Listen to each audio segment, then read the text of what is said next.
The sharp, sterile chirp of a cardiac monitor dictated the pace of the room as I fought through the thick fog of anesthesia. I am Natalie, 34 years old, and I was waking up from an emergency appendectomy. My abdomen throbbed with a searing heat, but the real pain was about to come from the man standing at the foot of my bed. I expected my husband Ethan to rush forward and hold my hand. I expected the familiar warmth of the man I married 6 years ago. Instead, a heavy manila envelope hit my rolling tray table with a flat, hollow smack. I blinked against the harsh fluorescent lights, trying to focus on the bold black lettering across the top of the paper. Petition for dissolution of marriage. Ethan stood there in a bespoke charcoal suit, looking painfully out of place amidst the medical equipment. He sneered down at me, telling me he had filed the papers yesterday. He declared he was keeping our Arlington townhouse and the luxury SUV. He looked me dead in the eye and said I would never recover financially on my measly government paycheck. He thought I was just an Army Reserve logistics officer bringing home $7,000 a month. He had no idea I was the silent founder of a defense software firm netting over $680,000 a year. While I bled through a hospital gown, he abandoned me for his 26-year-old mistress. 3 days later, he married her in Las Vegas. On the 4th day, he called me in a blind panic, realizing he had just bet his entire fake empire against a woman who held all the cards. I had no idea that a routine trip to the emergency room would trigger a chain of events that would strip my husband of his career, his new wife, and his freedom. Before I take you through every step of how I legally dismantled his life, I would love to know how old you are and what city you are listening from. Drop your age in the comments below. Welcome to Melissa Told Stories. Please hit the like button and subscribe if you believe the best revenge is unyielding competence. I remember the exact smell of the room that morning, a mixture of iodine and stale hospital coffee. It is a scent that will forever be linked to the moment my old life ended and my true power was unleashed. Let us dive into the story. The air in the Northern Virginia recovery ward felt thin and artificial. I tried to shift my weight, but a sudden jolt of agony forced me back against the thin pillows. Ethan did not even flinch. His posture remained rigid. He did not ask how the surgery went. He did not ask what the surgeon had found. His focus rested solely on the documents resting on my lap. The ink blurred as my brain struggled to process the visual input. Ethan. My voice was a fragile croak, barely audible over the hum of the air conditioning unit. I am keeping the properties, he continued, buttoning his suit jacket with practiced ease. And the rover. Let us be honest, Natalie. You cannot maintain our lifestyle on your own. A logistics officer is basically a government pencil pusher. You count crates, you do not close deals. You will need to find a small apartment, maybe something in the suburbs. He spoke about my military service as if it were a high school summer job. He had always viewed my uniform with thinly veiled disdain, preferring the flashy high-stakes illusion of his commercial real estate world. He thrived on image. He needed the right address, the right car, the right watch. He saw me as a dependable, boring anchor that he had finally outgrown. He assumed my logistics background was merely pushing paper around a warehouse, ignorant of the fact that I orchestrated secure supply chains for defense contractors across the eastern seaboard. My throat felt coated in sand. The betrayal was a physical weight pressing down on my chest, making it hard to draw a full breath. I needed a moment to think. I needed to clear the dryness from my mouth so I could speak without my voice breaking. Water, I whispered, gesturing weakly toward the pink plastic pitcher resting on the counter mere inches from his elbow. Please. Ethan paused. He glanced at the pitcher. The condensation beaded on the outside of the plastic. He looked back down at me. With a slow, deliberate motion, he pulled his cuff back and checked the time on his gleaming silver Rolex. I have a closing in 20 minutes, he said, his tone devoid of any human empathy. He did not reach for the cup. Instead, he dipped his hand into his breast pocket and extracted a crumpled slip of paper. He flicked it onto my lap. It drifted down, landing softly against the white hospital blanket, right next to the divorce petition. "The front desk asked for the $200 copay when they wheeled you into triage," he said, turning on his heel. "That is your problem now." The heavy wooden door clicked shut behind him, sealing me in the quiet isolation of the recovery ward. The sound of his leather shoes echoing down the hallway faded into silence. The faint scent of his sandalwood aftershave lingered in the air, a fragrance that used to mean safety, but now signaled total desertion. He was gone. No argument, no explanation. Just a calculated exit designed to leave me stranded and panicked. I lay there, staring at the ceiling tiles, counting the tiny perforations to keep the tears from falling. Crying was a waste of hydration, and I was already parched. My military training kicked in, pushing the grief into a tight, compartmentalized box in the back of my mind. Survival requires assessment. I forced my trembling fingers to pick up the crumpled piece of paper. It was the hospital invoice. The balance due was clearly printed at the bottom. He thought he was delivering an insult. He thought he was proving my worthlessness. I smoothed the paper out on the tray table. In the eyes of a family court judge, this was not an insult. This was a documented, undeniable record of financial and physical abandonment. He had left his incapacitated wife in a hospital bed and explicitly refused to cover a basic medical necessity. I folded the receipt neatly and slid it under my pillow. It was a small piece of evidence, but it was the first brick in the fortress I was about to build. I needed to reach my phone.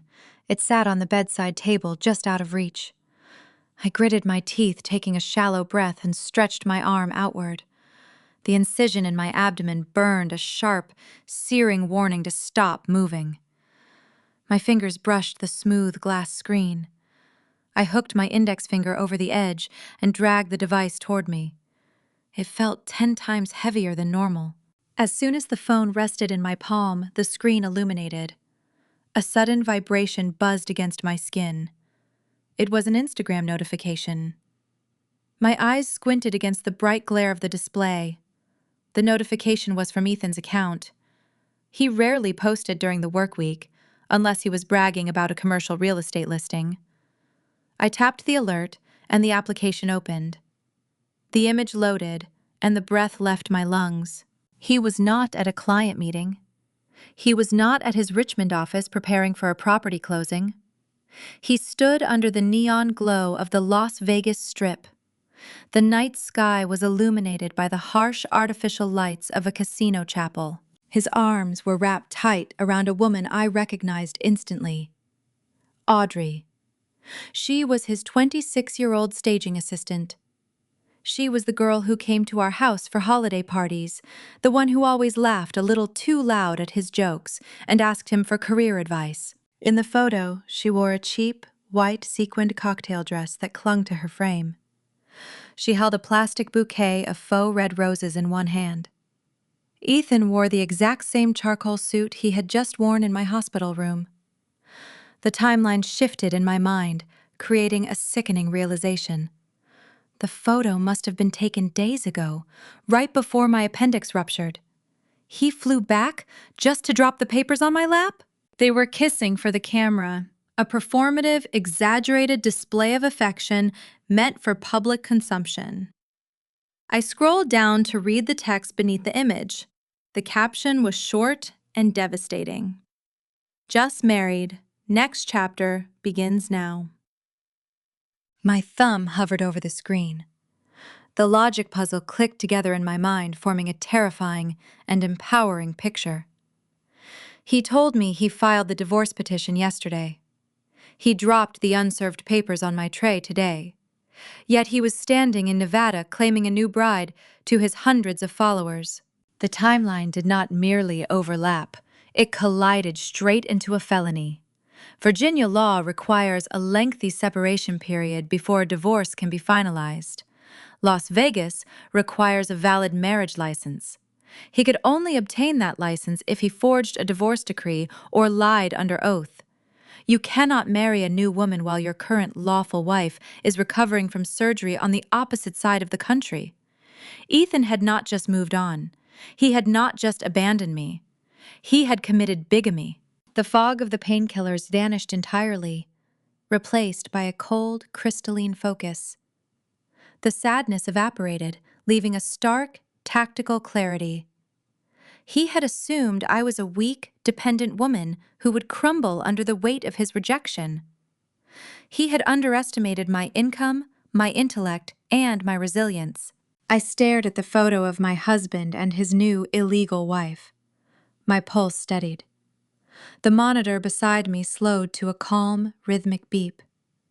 He wanted a war over assets he did not own. He wanted to leave me with nothing but an unpaid medical bill. He had no idea that I held the detonation codes to his entire life. The image of Ethan and Audrey under the neon lights of the Las Vegas Strip burned into my retinas. The glowing screen of my phone felt cold against my palm. A normal spouse might have shattered in that moment. A different woman might have hurled the device against the pale green hospital wall or pressed the call button to summon a nurse to witness her breakdown. I did neither of those things. The sharp sting of betrayal flared in my chest, but the rigorous discipline of 15 years in the United States Army Reserves swiftly suffocated it. My training dictated a simple, undeniable truth. Panic is a vulnerability. Emotion is a distraction. Survival requires immediate tactical assessment. I set the phone face down on the rolling tray, right next to the divorce petition and the unpaid medical invoice. I closed my eyes and focused on slowing my breathing. Inhale for 4 seconds, hold for 4, exhale for 4. The dull throbbing in my surgical incision served as a grounding mechanism, keeping me tethered to the present reality. The heavy door to my room pushed open with a soft whoosh. A young nurse stepped inside, wearing royal blue scrubs and a tired smile. She moved toward the bed, pulling a rolling vitals monitor behind her. She wrapped the blood pressure cuff around my bicep and fastened the Velcro. As the machine hummed to life, squeezing my arm, I reached for my phone again with my free hand. I did not open a social media application to stalk my husband and his new illegal bride. I bypassed the camera roll and the messaging apps. My thumb pressed against a secure icon buried deep within a nested folder on my home screen. A biometric scan verified my identity, followed by a complex alphanumeric password. The encrypted banking portal for my primary corporate treasury account loaded in an instant. I stared at the dashboard. The numbers glowed in a crisp white font against a dark background. $680,000. That was merely my annual owner draw. The retained earnings sitting in the business accounts stretched well into the 7-figure range. It was a staggering, pristine contrast to the bleak, sterile environment of my recovery room. I sat in a bed covered by a thin, scratchy blanket, holding a crumpled $200 invoice from a man who believed I was destitute. The irony tasted like a rare, vintage wine. Ethan always looked right past the truth because his ego required him to be the smartest person in the room. When we met, I told him I was a logistics officer. To his arrogant mind, that meant counting boots and scheduling truck deliveries. He never bothered to ask about my software engineering background. He never inquired about the late-night coding sessions or the endless meetings I took in the dullest tech corridor.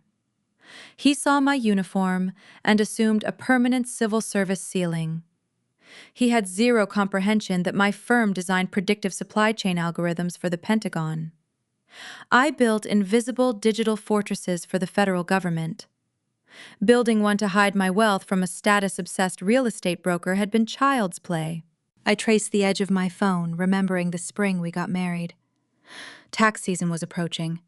Ethan had paced around our cramped apartment, waving his commission statements. He insisted we file our taxes separately. He claimed it was a standard procedure for high-performing commercial brokers to shield their assets from a spouse's lower income bracket. He gave me a patronizing speech about credit utilization and debt-to-income ratios. I had simply nodded and signed the paperwork. I never argued. I let him believe he was protecting his fragile real estate commissions from my modest government paycheck. In truth, his insistence on financial separation provided the exact legal framework I needed. I placed my entire company into a blind trust. I routed my actual income through a labyrinth of corporate entities. I protected my empire from his catastrophic financial habits. Ethan leased luxury vehicles to project success while drowning in hidden bridge loans and volatile market speculations. He thought he was outsmarting me. He merely handed me the shovel to dig his own grave. The blood pressure cuff deflated with a hiss. The nurse unstrapped it and jotted a note on her digital pad. She glanced at the monitor and then at me. Her brow furrowed in mild confusion. She noted that my heart rate was remarkably steady for someone who had just undergone major abdominal surgery. I offered her a polite nod thanking her as she quietly exited the room. The moment the door clicked shut, I dialed a private number. The line rang twice before a crisp baritone voice answered. Derek speaking. Derek was my estate attorney and primary corporate counsel. He operated out of a sleek, discreet office in McLean, Virginia. He was sharp, loyal, and possessed a brilliant legal mind devoid of any theatrical nonsense. Derek, it is Natalie, I said, keeping my voice low and steady. I need you to open a new file. The sound of a keyboard clacking stopped instantly on the other end of the line. You are supposed to be on medical leave, Natalie. The surgery was less than 24 hours ago. The tactical landscape has shifted, I replied. Ethan just left my hospital room. He dropped a petition for dissolution of marriage on my tray table. A heavy silence stretched across the cellular connection. Derek knew the intricate details of my corporate structure. He knew exactly what was at stake.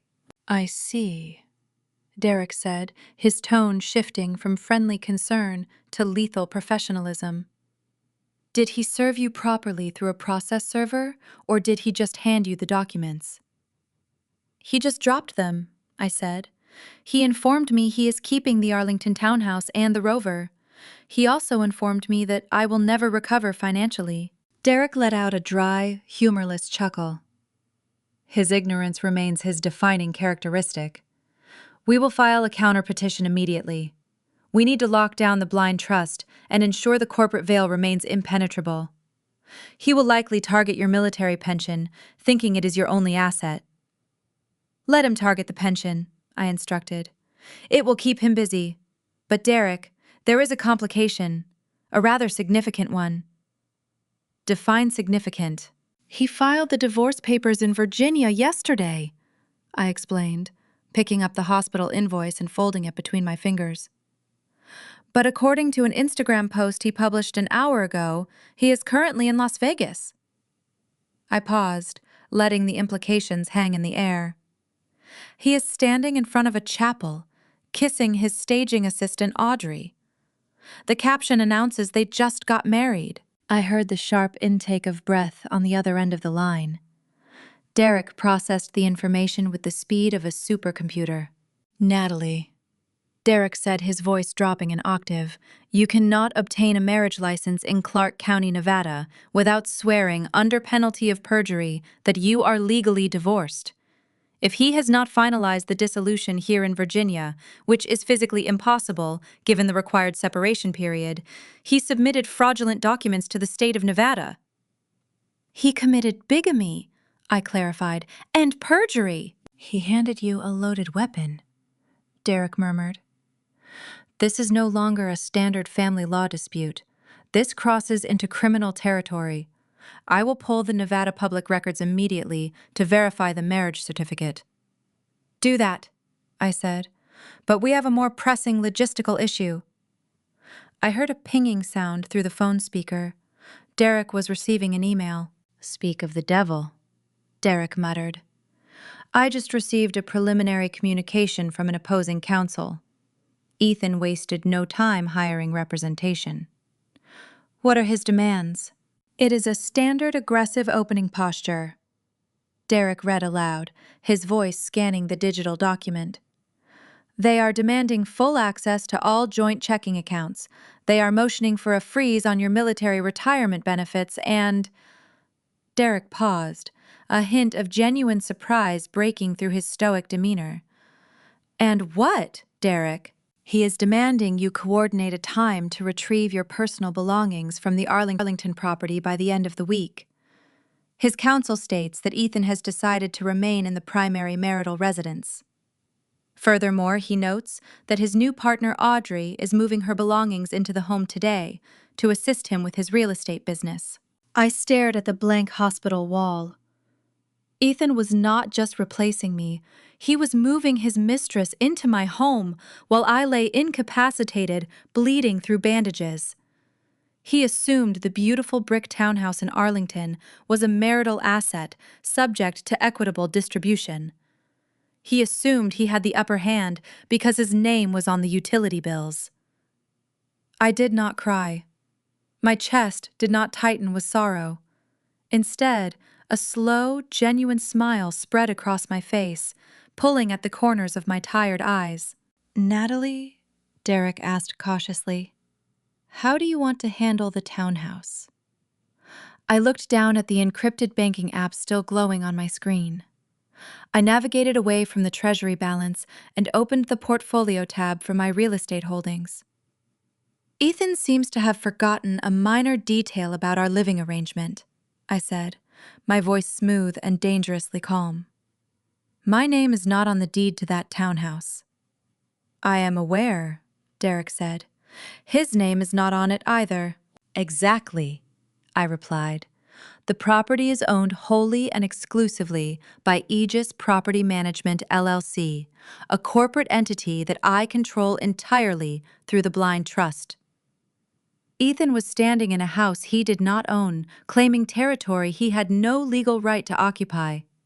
He was a trespasser, demanding the landlord vacate the premises. Call the property management division, Derek, I instructed, settling back into the pillows as the pain in my side flared again.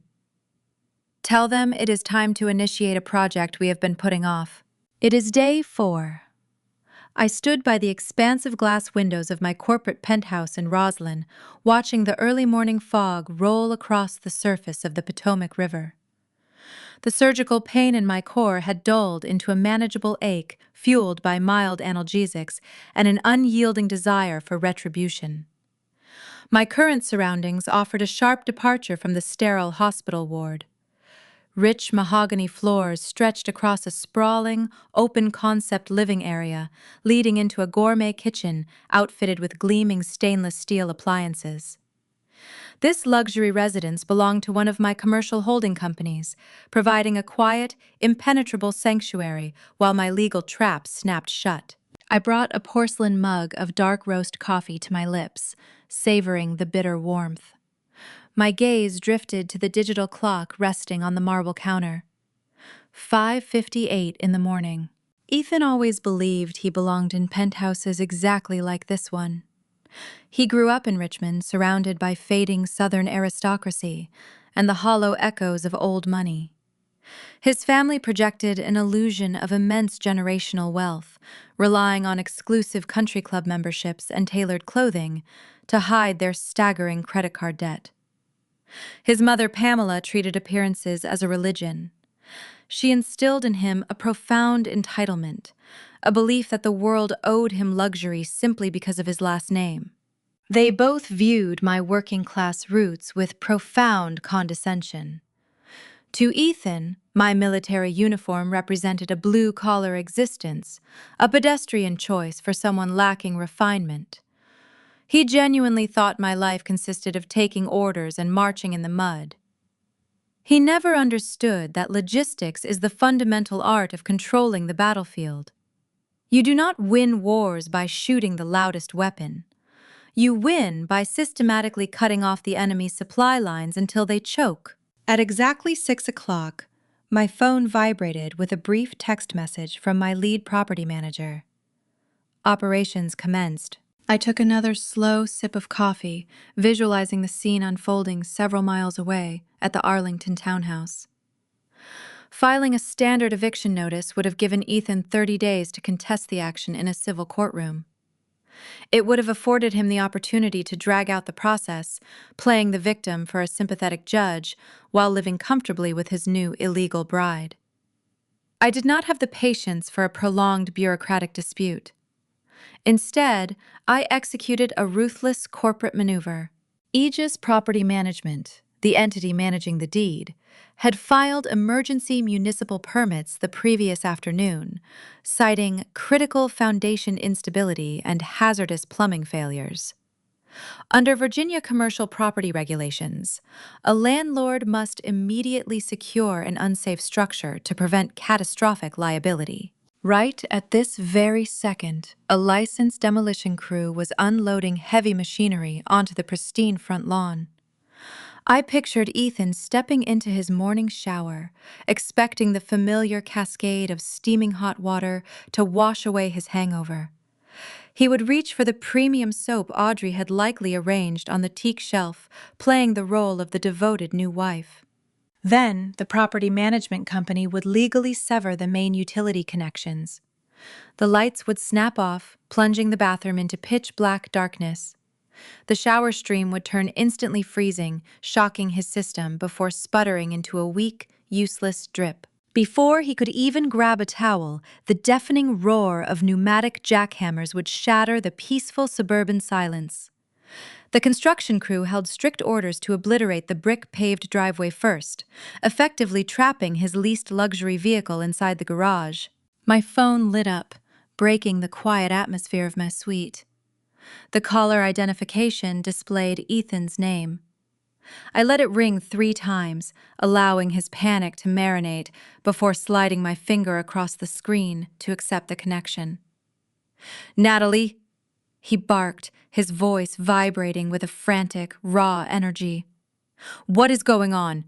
Did you forget to pay the utility bills? The power is dead, and there are lunatics tearing up my driveway with heavy machinery." I leaned against the cool glass window, keeping my tone perfectly measured. "I did not forget to pay anything, Ethan. Aegis Property Management is executing an emergency structural abatement. The property requires immediate, extensive renovation." "What are you talking about?" he yelled, the sound of grinding concrete echoing loudly through the phone speaker. "Tell them to stop right now. Audrey is terrified. We cannot live in a construction zone." "You are correct," I replied, smoothing a non-existent crease on my silk robe. "You cannot live there. The property manager should be knocking on the front door any minute now to hand you the official notice. The townhouse is an active hazardous worksite. It is legally uninhabitable. Non-authorized personnel must vacate immediately for safety compliance." A stunned silence radiated from the receiver, punctuated only by the relentless pounding of the jackhammers in the background. His brain struggled to connect the dots. He had spent years assuming my financial contributions were negligible. He never questioned who actually owned the holding company listed on the lease agreement he signed. "You did this?" he finally hissed, the realization slowly sinking into his arrogant mind. "You vindictive psycho. You called some contractor friend to harass us." "I merely authorized a necessary corporate expenditure to protect a valuable real estate asset," I stated, refusing to raise my voice. "You chose to move a trespasser into a home you do not own. I am simply cleaning up the liability before the foundation collapses." "I am your husband," he roared, the desperation bleeding through his aggressive posture. "I have marital rights to that property. You cannot just lock me out of my own home." "You filed the dissolution paperwork, Ethan," I reminded him, taking another sip of my coffee. "You also decided to marry your staging assistant in Nevada while those papers were still warm. You forfeited any illusion of marital rights the second you committed bigamy. The LLC owns the house. The LLC wants you gone. I highly suggest you pack your bags before the demolition crew reaches the master bedroom. His breathing grew ragged, heavy with disbelief and escalating fury. The facade of the polished real estate broker was crumbling, revealing the desperate, fragile man underneath. He realized he had nowhere to run and no authority to demand a ceasefire. "You think you are so clever, Natalie!" he screamed, his voice cracking under the strain of the pneumatic drills tearing apart his reality. "You think you can just throw us out onto the street and act like you hold all the power? You are going to regret this. My mother is already furious about your behavior." He took a ragged breath, launching his final pathetic counterattack. "Pamela is hiring a shark attorney this morning. We are going to sue you for massive spousal support. We will freeze your miserable government pension and force a judge to hand this house back to me. You have no idea who you are dealing with. My family will bury you." He severed the connection before I could respond. I lowered the phone, pulling the device away from my ear. A soft, genuine laugh escaped my lips, echoing through the quiet luxury of the penthouse. He believed his mother and her country club connections could intimidate me. He believed a threat against my military retirement would bring me to my knees. He was blindly marching his entire family straight into a minefield I had meticulously laid, and he had no idea the next explosion was already scheduled.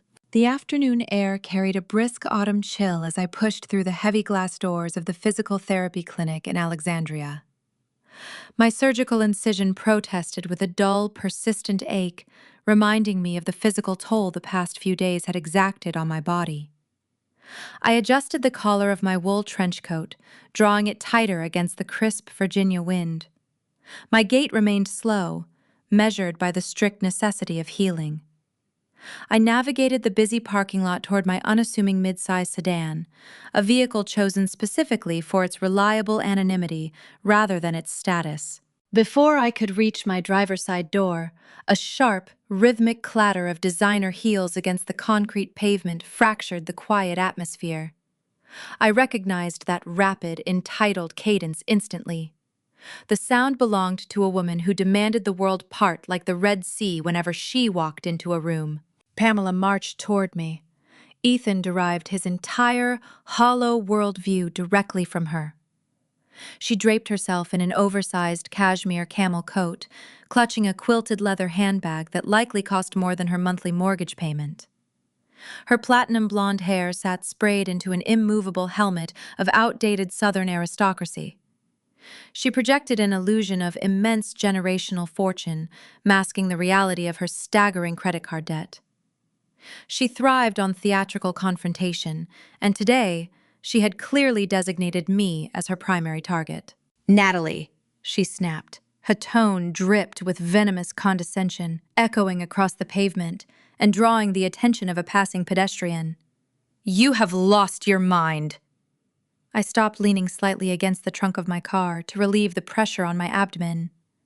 I maintained a steady breathing rhythm, letting the silence stretch between us.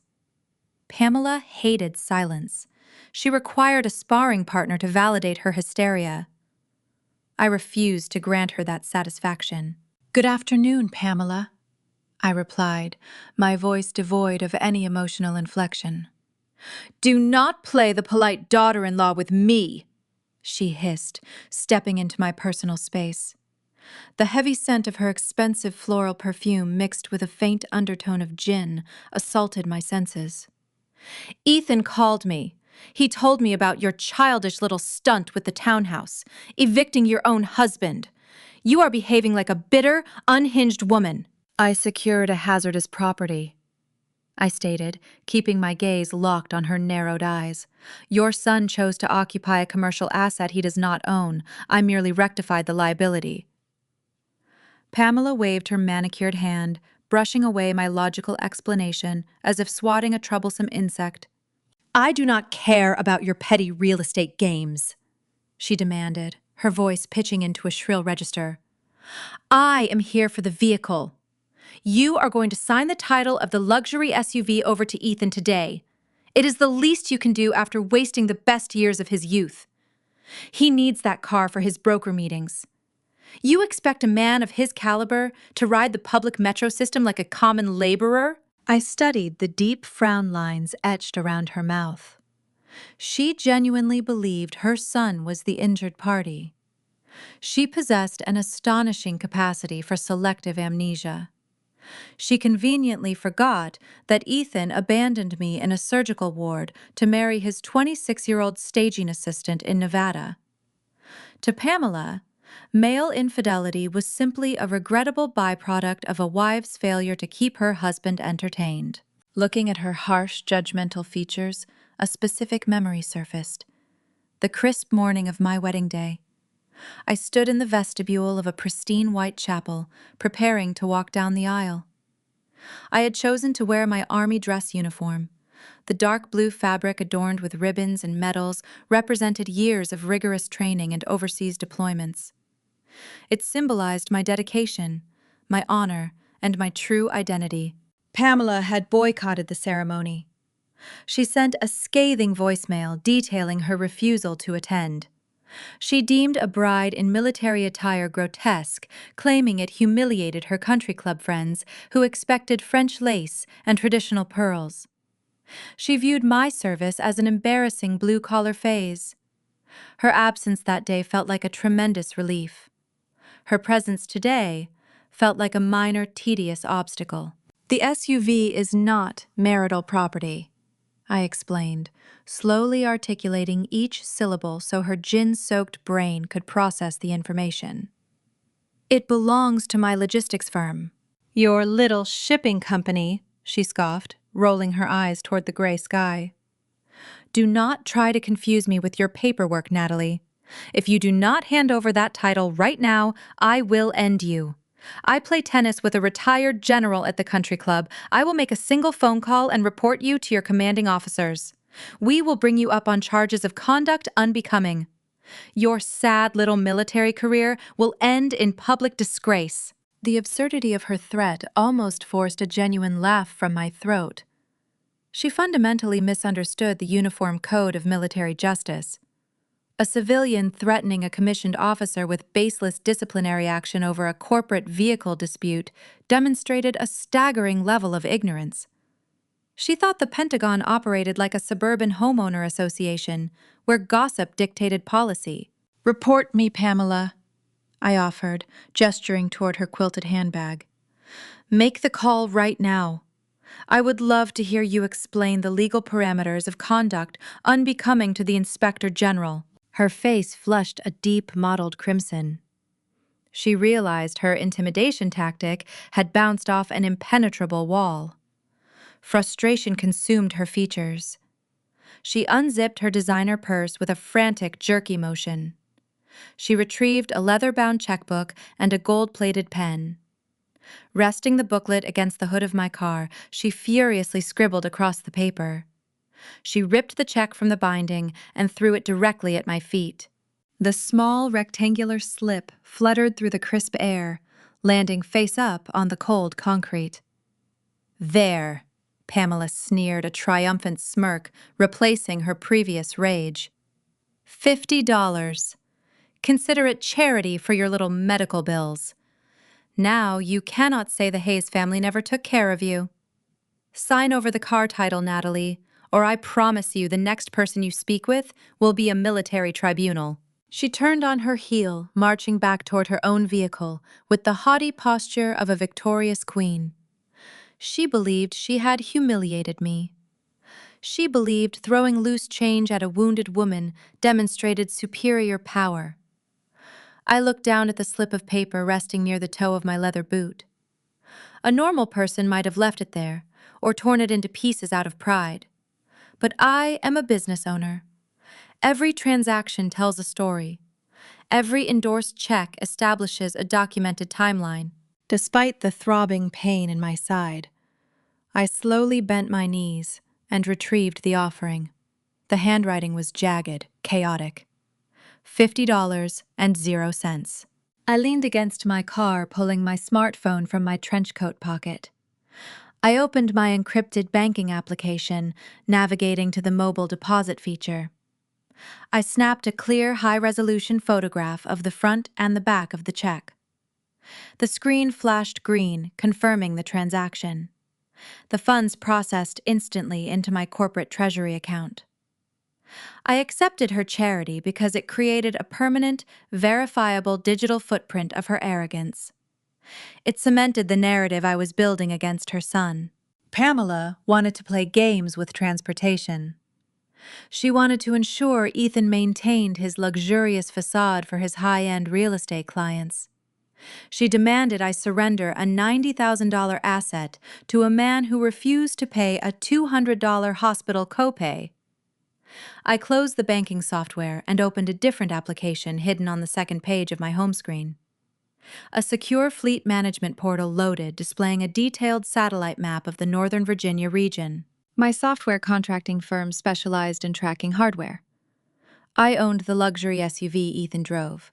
Therefore, I monitored its exact geographical coordinates, engine status, and fuel levels in real time. A glowing blue dot blinked on the map, pinpointing the vehicle. It sat parked outside a trendy, expensive brunch restaurant in the historic district of Alexandria.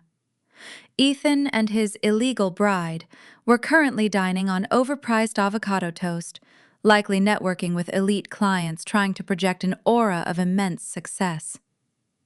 I tapped the blue dot. A menu expanded, offering a list of authorized commands. I did not call a lawyer. I did not file a police report for a stolen vehicle. I scrolled down to the third option. I pressed the button labeled Dispatch Recovery Unit. A confirmation dialog box appeared, asking if I wished to initiate an immediate commercial repossession order. I smiled, the cold wind biting against my cheeks. I confirmed the request. Across town, a heavy-duty flatbed tow truck fired its engine, receiving the exact coordinates of a luxury vehicle scheduled for immediate extraction. I returned to my corporate suite, leaving the physical therapy clinic and Pamela far behind me. The sky over Northern Virginia had darkened, turning a bruised shade of purple before unleashing a steady, freezing downpour. I brewed a fresh cup of tea and settled onto the leather sofa, opening my secure laptop. My software firm did not just track the geographic coordinates of our fleet vehicles. We equipped each asset with high-definition front-facing dash cameras and internal audio recording software to ensure corporate compliance and security protocols were always met. I typed in my credentials, bringing up a live feed from the luxury vehicle parked in the historic district of Alexandria. The camera offered a pristine, unobstructed view of a trendy brunch restaurant entrance. Rain pelted the windshield, distorting the streetlights into blurry streaks of gold and red. The heavy wooden doors of the establishment swung open. Ethan stepped out onto the covered portico, projecting his signature aura of unearned confidence. He was flanking an older, distinguished couple, likely high-net-worth investors he desperately needed to secure funding for his failing real estate ventures. He was nodding thoughtfully, playing the role of the seasoned broker who held the keys to the city. Right beside him stood Audrey. Her entire identity hinged on digital validation and the perception of effortless luxury. Before infiltrating my marriage, she was a struggling staging assistant, arranging decorative pillows and rented furniture to make empty houses look lived in. Now she operated as a micro-influencer, constructing a meticulously curated lifestyle brand funded by my unwitting bank account. She required constant visual proof of her elevated status to feed her followers. Today, she wore a beige trench coat draped over her shoulders and pale pink open-toed designer heels, a ludicrous footwear choice for a stormy afternoon. She clung to Ethan's arm, flashing a brilliant, practiced smile for the investors, portraying the role of the successful young power couple. They were laughing, exchanging warm handshakes under the awning. Ethan gestured grandly toward the street, pointing directly at the vehicle to signal his imminent departure. His smile faltered, dropping into a confused frown. A heavy-duty commercial flatbed truck reversed through the driving rain, aligning its rear bumper with the front grille of the car. The bright yellow strobe lights on the roof of the tow rig cut through the gloom, casting harsh, rhythmic flashes across the faces of the stunned patrons on the sidewalk. A burly driver, wearing a high-visibility rain slicker, hopped out of the cab, unspooling a thick steel cable. Through the audio feed, I heard the sharp, metallic clank of the winch hooking onto the undercarriage. Ethan bolted from the safety of the portico, sprinting directly into the frigid downpour. He waved his arms, shouting at the operator to stop the extraction. "Hey!" Ethan yelled, his voice muffled but distinct through the external microphone. "Put that down! What are you doing? That is my vehicle!" The driver barely paused his routine. He engaged the hydraulic lift, raising the front tires off the wet pavement. He then reached inside his waterproof jacket, pulling out a laminated clipboard. He handed a single sheet of paper to my soaked, frantic husband. "I have a priority commercial recovery order, sir," the driver stated in a bored, monotone voice accustomed to dealing with irate civilians. "This asset is registered exclusively to Vanguard Defense Technologies. The corporate leaseholder initiated an immediate retrieval due to unauthorized civilian use." Ethan stared at the document, the rain flattening his carefully styled hair against his forehead. The wealthy investors standing under the awning exchanged a long, meaningful look. Their expressions shifted from polite interest to deep, uncomfortable judgment. A man attempting to pitch multi-million-dollar development projects was standing in a puddle, arguing with a repo man over a company car he did not own. The illusion of his prosperity shattered into jagged, irreparable pieces, right in front of the exact audience he needed to impress. The tow driver retrieved his clipboard, turned his back on Ethan, and climbed into the cab. The diesel engine roared, and the flatbed pulled away into the traffic, taking the $90,000 status symbol with it. The dashcam feed went dark, terminating the broadcast as the vehicle entered transit mode. I leaned back against the sofa, letting the quiet satisfaction wash over me. I did not need the camera to know what happened next. The social media fallout provided all the necessary details. Audrey was forced to abandon the dry sanctuary of the restaurant portico to join Ethan on the flooded sidewalk. Her carefully constructed aesthetic dissolved in the harsh elements. As she stomped her foot in a fit of pure frustration, she misjudged the edge of the curb. Her foot plunged directly into a deep, murky puddle of street runoff. The freezing, dirty water ruined her delicate pastel designer heels, soaking her feet and splattering her beige trench coat with gray mud. They had no vehicle. Ethan possessed no functioning credit cards capable of renting a luxury replacement on such short notice. They were forced to stand in the freezing rain and order the cheapest economy rideshare available, waiting 20 minutes for a compact sedan to rescue them from their public humiliation. The physical discomfort ignited a frantic, desperate need within Audrey to reclaim control of her narrative.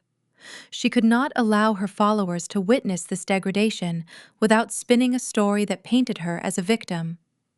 Her brand required sympathy to survive this blow. She needed to deflect the embarrassment by pointing a finger at an unseen enemy. An hour later, my phone pinged with a customized alert I had set for their names. Audrey had uploaded a new video to her primary influencer platform. She sat on the edge of a cheap motel bed, her mascara intentionally smudged beneath her eyes to simulate profound emotional distress. The fluorescent lighting of the budget room cast a sickly pallor over her usually flawless complexion. "I usually keep my personal life private," Audrey whispered into the camera, her voice trembling with manufactured sorrow. "But my husband and I are being targeted. We just got married, and his bitter, psycho ex-wife is doing everything she can to destroy our beautiful new chapter. She is using her money to harass us, stealing our car while we were out to brunch, trying to leave us stranded in the cold." She wiped a fake tear from her cheek, sniffling for the lens. "She wanted to unleash an army of internet trolls to terrorize my life, hoping the public pressure would force me into submission. She wanted to brand me as a jealous villain who could not handle seeing her former partner find true happiness. She assumed a public smear campaign would break my spirit and coerce me into handing over the keys to the kingdom. I watched the video a second time, ignoring her theatrical crying, to study the background of the frame. Audrey was so focused on her own performance, she failed to recognize the environment she was broadcasting to thousands of viewers. Spread across the small laminate desk behind her were several unsealed manila folders. High-definition smartphone cameras capture incredible background detail. I paused the footage, maximizing the video player on my large monitor. I zoomed in on the crisp white papers scattered in plain sight under the harsh motel desk lamp. They were not real estate brochures or staging contracts. They were loan applications. Commercial bridge loan documents, to be exact. And right there, at the bottom of the visible page, securing a massive sum of capital for a high-risk development property, was my distinct cursive signature, signing away collateral I had never seen before. The breath hitched in my throat. Ethan had not just been unfaithful. He had not just abandoned me. My husband had been forging my name to steal hundreds of thousands of dollars. The glow of the frozen video frame illuminated the dark suite, holding my attention hostage. Before I could fully process the gravity of my forged signature on those commercial loan documents, my encrypted mobile device vibrated across the mahogany table. It was Derek. My attorney rarely reached out outside of standard business hours, unless the opposing counsel launched a new offensive. I accepted the call, pressing the speaker icon. Derek bypassed the usual pleasantries. He informed me Ethan had formally filed a ruthless motion with the family court. The petition demanded an immediate freeze and a subsequent 50% seizure of my future military retirement pension. My husband intended to bleed me dry. He firmly believed my entire net worth was inextricably tied to the United States government. In his arrogant mind, the modest monthly pension represented my singular safety net for the future.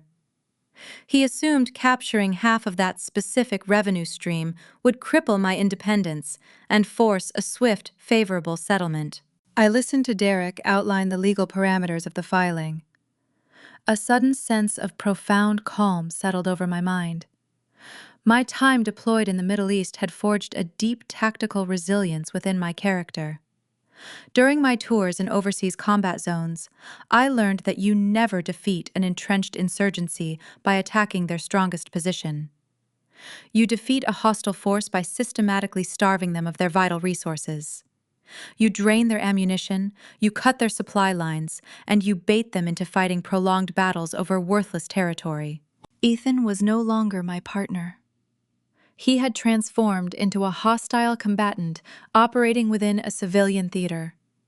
His legal retainers served as his ammunition. Lawyers cost money, and considering his recent eviction, along with his ruined transportation, his cash reserves were undeniably finite. If I fought him utilizing the full weight of my actual corporate wealth, he would realize he was outmatched. He might surrender early, or change his strategy to target my business holding company. I needed him looking in the wrong direction. I instructed Derek to contest the pension seizure, but I issued a very specific directive. We were going to mount a fierce defense over the military retirement funds. We would file endless extensions, demand extensive discovery, and force his attorney to litigate every single paragraph of the motion. I wanted Ethan to burn through thousands of dollars in legal fees fighting for a minor slice of the pie. To ensure he took the bait, I needed to play the role he had written for me. I opened a new email, drafting a message directly to his personal inbox. I stripped away my usual concise professional tone. I adopted the voice of a terrified, desperate woman facing financial ruin. I typed furiously, begging him to drop the motion. I told him he had already taken my dignity and my marriage. I pleaded with him to leave my retirement alone, claiming it was all I had left to survive. I infused the text with manufactured panic, letting my sentences run long and frantic. I reviewed the digital performance one final time and pressed send. The response arrived a few hours later, not through a direct reply, but via the predictable channel of social media. Audrey simply could not resist broadcasting their perceived victories. She uploaded a new story to her influencer platform.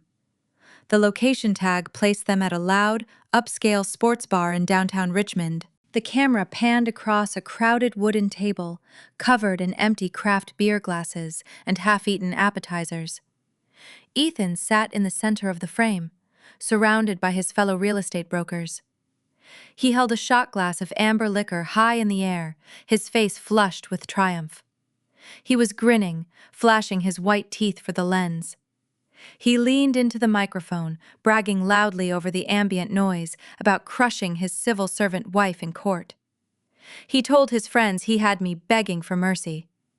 He looked incredibly proud of his cruelty, oblivious to the reality that he was celebrating a carefully orchestrated illusion. For the next 2 weeks, the diversion tactic functioned with flawless precision. Derek dragged the pension dispute through a labyrinth of procedural hurdles. Ethan ordered his lawyer to press the attack, assuming my frantic emails signaled a vulnerable target. The opposing attorney gleefully billed hundreds of hours drafting subpoenas and filing endless memorandums to secure a portion of my government retirement. Ethan drained his limited legal retainer fighting a ghost war. He remained entirely distracted by the shiny object I dangled in front of him, oblivious to the shadow empire I operated in the dullest tech corridor. While my husband wasted his time and capital litigating my military benefits, I shifted my focus back to the true threat. I contacted Valerie, my trusted business partner and the chief technology officer of our defense software firm. Valerie possessed a brilliant analytical mind capable of dissecting complex digital information with surgical accuracy. I invited her to my corporate suite, instructing her to bring her most advanced processing hardware. Valerie arrived, carrying a heavy encrypted laptop loaded with the proprietary enhancement algorithms we typically utilized for federal intelligence contracts. We sat at my dining table, illuminated only by the cool blue light of her dual monitors. I pulled up the high-definition file of Audrey crying in the motel room. I pointed to the unsealed manila folders scattered across the cheap laminate desk in the background. I explained that I had already spotted my forged signature on one of the visible pages. I needed Valerie to clean the pixelated image and extract the remaining text from the surrounding documents. We needed to understand the full scope of his financial deception before plotting the next move. Valerie nodded, her fingers flying across the mechanical keyboard. She isolated the specific frames containing the paperwork. She applied a series of sharpening filters, adjusting the contrast and reducing the digital noise caused by the poor motel lighting. Line by line, the blurred ink transformed into legible text on her primary screen. The silence in the room grew heavy as we read the illuminated words. These were not standard commercial bank loans. They were highly sensitive predatory lending contracts issued by unregulated private equity groups. The terms were catastrophic, containing crippling interest rates and severe default penalties. Valerie zoomed in on a separate document resting near the edge of the desk. Her breath hitched. She highlighted a dense paragraph of legal text pointing to the screen. The specific collateral Ethan had pledged to secure these illicit funds was not just random real estate. He had somehow acquired and utilized confidential proprietary data structures belonging directly to our defense contracting firm. He was trading national security software architecture to fund his failing suburban developments. The minor victory of my red herring defense faded into the background. Ethan was not just a cheating husband forging a signature for quick cash. He had unknowingly breached federal defense protocols, wrapping our lucrative military contracts into his web of debt. If those shadow lenders called in the loans, they would attempt to seize classified assets, bringing the full weight of the federal government down on my company. My husband had just escalated a bitter divorce into a severe federal crime, forcing my hand toward total annihilation. Dawn broke over the Potomac River, casting a slate gray light through the floor-to-ceiling windows of my corporate suite. The sprawling mahogany dining table no longer served as a place for entertaining or sharing meals. I had transformed the surface into a sterile, tactical command center. Neatly arranged stacks of printed digital screenshots covered the polished wood alongside color-coded timelines and intercepted financial disclosures. The bitter warmth of black coffee radiated from the ceramic mug resting in my palm, providing a sharp anchor to the present reality. I pressed the spacebar on my keyboard, pausing the high-definition playback of the viral video on my external monitor. Audrey sat frozen on the screen, perched on the edge of her unmade motel bed. Her face displayed a portrait of manufactured tragedy with perfectly smudged mascara and trembling lips. She had posted the tearful broadcast to incite an internet mob against the bitter ex-wife who had repossessed their luxury vehicle. My business partner, Valerie, had isolated the background details the night before, leaving me to dissect the psychological mechanics of the broadcast. My military training ingrained a vital habit of observing the negative space in any combat zone. I ignored the crying influencer in the foreground and fixated on the cluttered laminate desk behind her right shoulder. A series of unsealed folders rested under the harsh motel lamp. Women who construct their entire existence around curated digital aesthetics do not leave untidy paper trails by accident. Every item in an influencer's frame serves a distinct purpose. Audrey controlled the camera angle, she controlled the lighting, she intentionally positioned herself just far enough to the left to ensure those documents remained visible to anyone paying close attention. She knew her new husband was drowning. She recognized the sinking ship and decided to construct a subtle insurance policy. If her followers uncovered the paperwork, she could play the naive victim, claiming she had no idea Ethan was a fraud.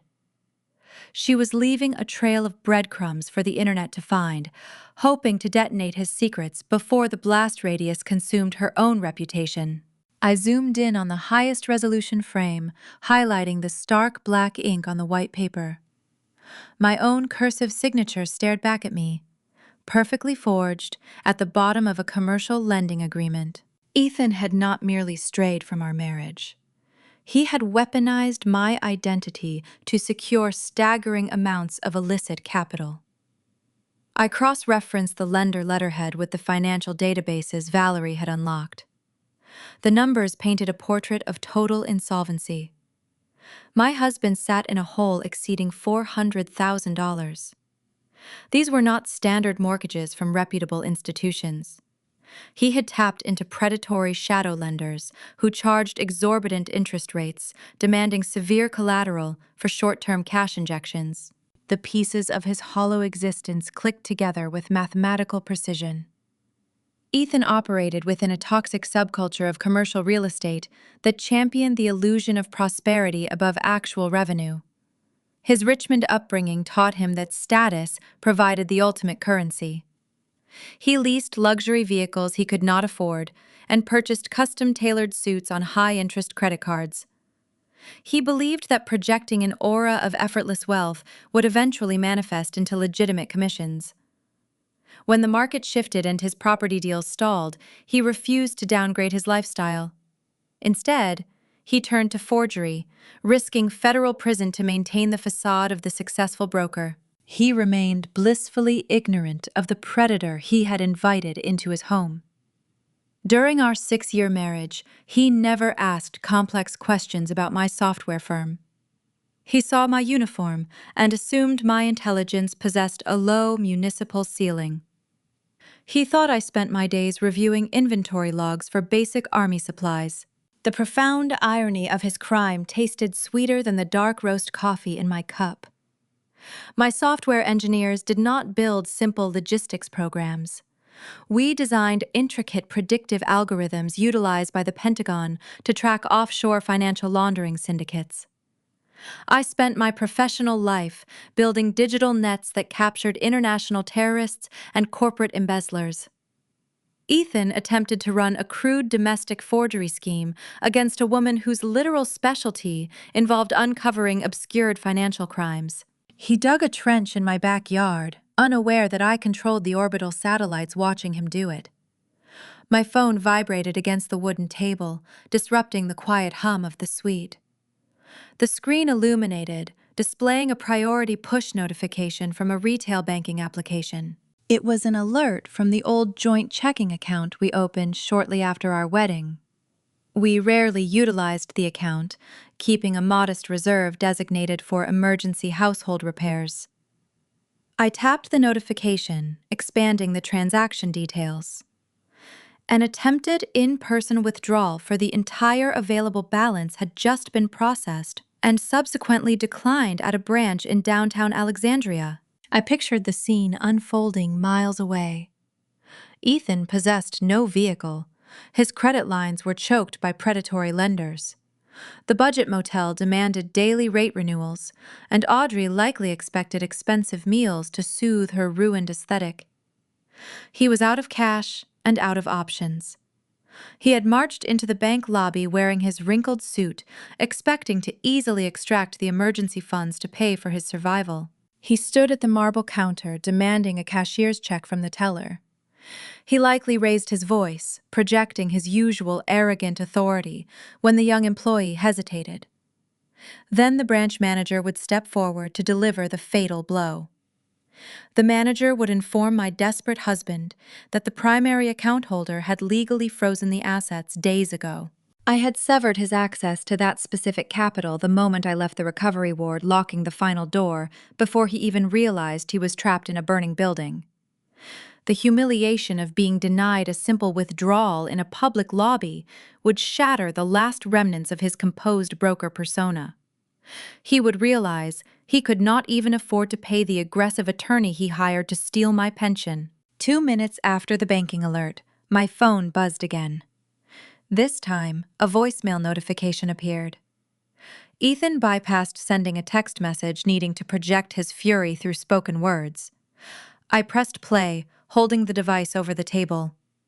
His voice crackled through the speaker, ragged and breathless.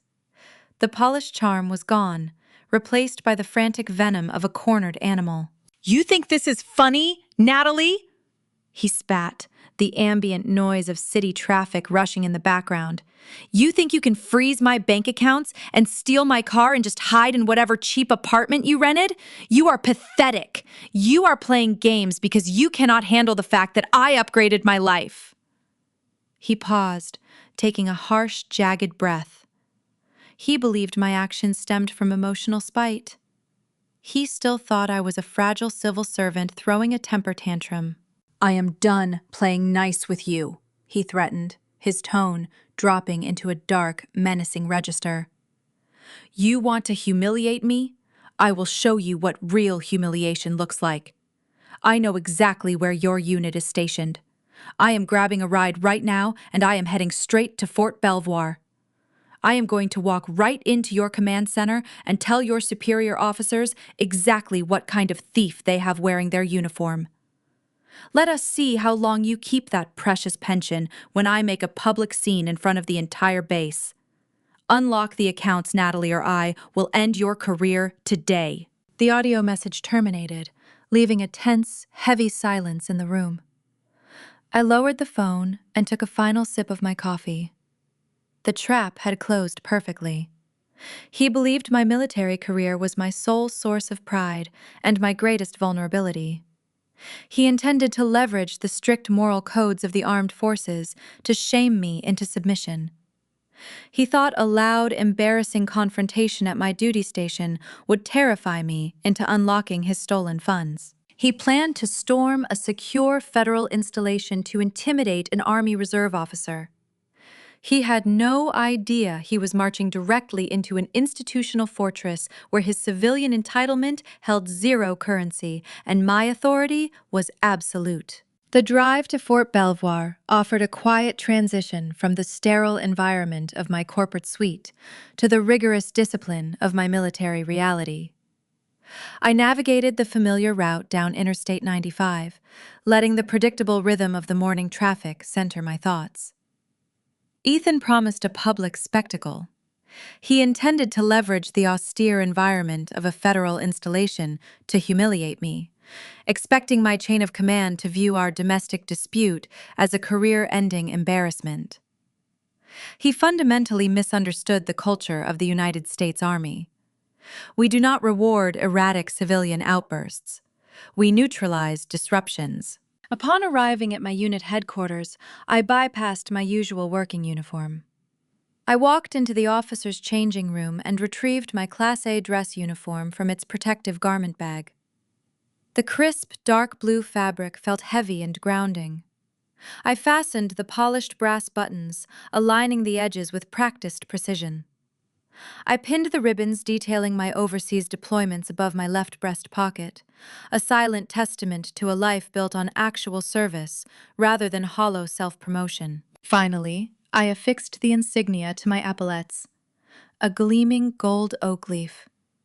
Ethan had been so disconnected from my life, he missed my recent promotion board. He still thought I was a captain. He was about to confront a major. I walked down the immaculate tiled hallway toward the provost marshal office to coordinate with the base security detachment. The air smelled faintly of floor wax and stark institutional efficiency.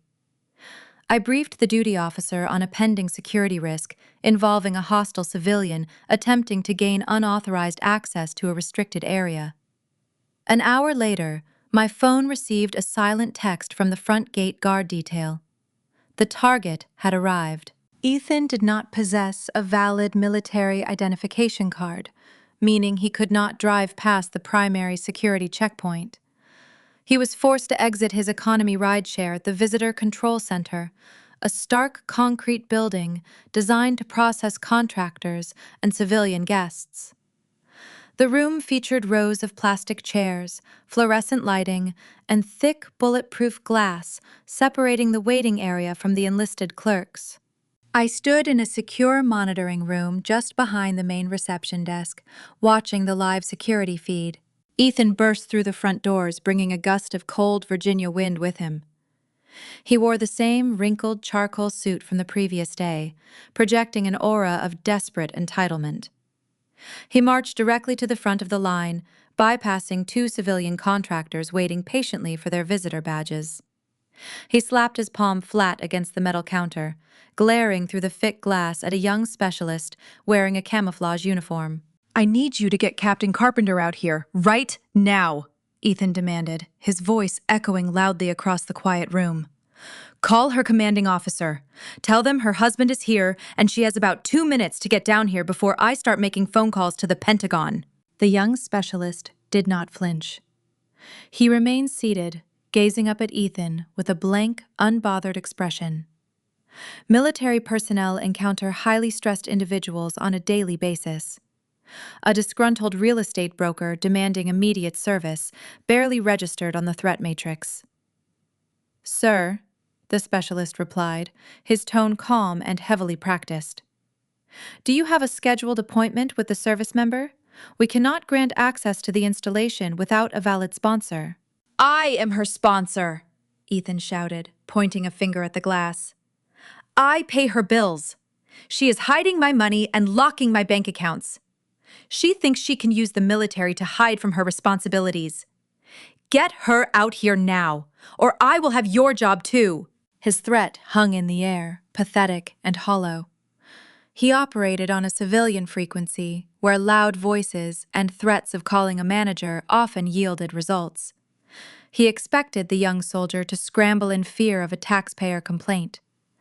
Instead, the specialist simply reached for his desk phone and pressed a single button. I gave a silent nod to the two towering military police officers standing beside me in the monitoring room. They wore full tactical gear, their duty belts fastened tight, their expressions carved from stone. "Let us go," I instructed.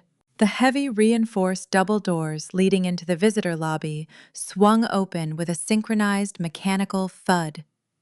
The noise silenced the room. Ethan spun around, a triumphant smirk beginning to form on his lips. He expected a terrified junior officer, cowering under the judgment of her peers. I stepped into the lobby. The polished leather of my dress shoes clicked sharply against the tile floor. My posture remained flawless, shoulders back, chin elevated. The two MPs flanked me, matching my stride with intimidating precision. Ethan's smirk faltered. His eyes tracked the gleaming gold oak leaves on my shoulders, registering the rank disparity. He noticed the stern, armed escorts standing at my sides.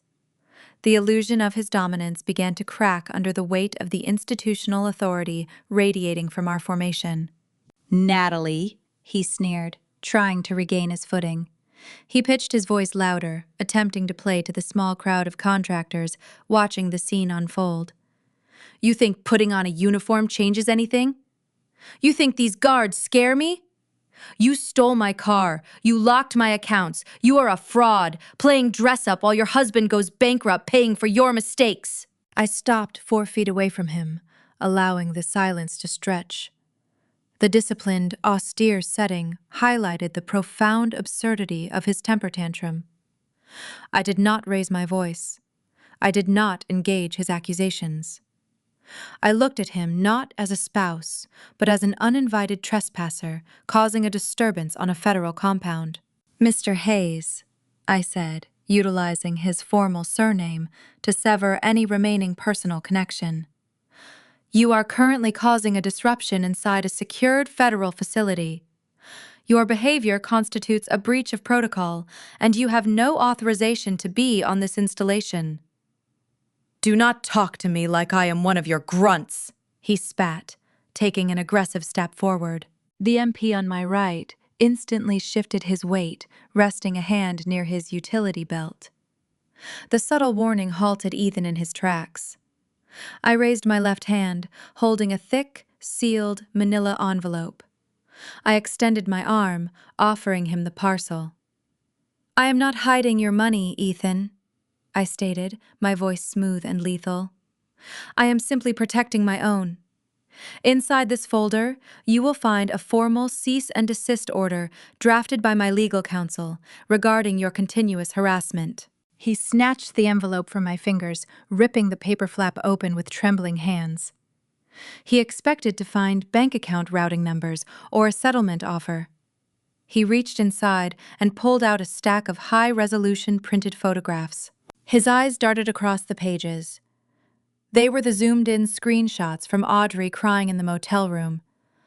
The images clearly displayed the commercial loan applications resting on the desk behind her. The final page featured a magnified, crisp image of my forged signature at the bottom of the predatory lending contract. I watched the color drain from his face, leaving behind an ashen, sickly hue. The swagger evaporated. He realized I had not just found a discrepancy in our joint checking account. I possessed documented visual proof of his felony fraud.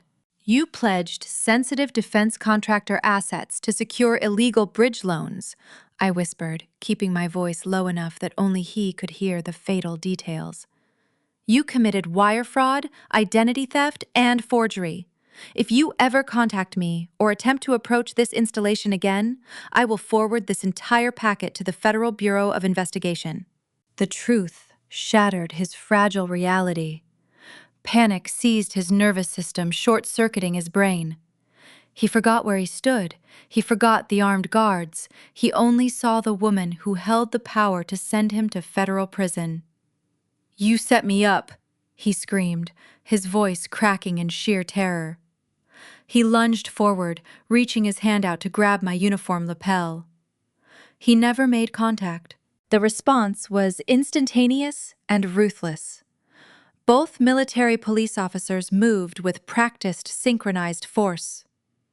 The officer on the left grabbed Ethan's outstretched wrist, twisting it downward while stepping into his personal space. The officer on the right shoved Ethan's shoulder, spinning him around and forcing him face first against the thick, bulletproof glass of the reception counter. "Do not move," the MP commanded, his voice a booming, authoritative bark that shook the lobby. Ethan gasped, struggling against the hold.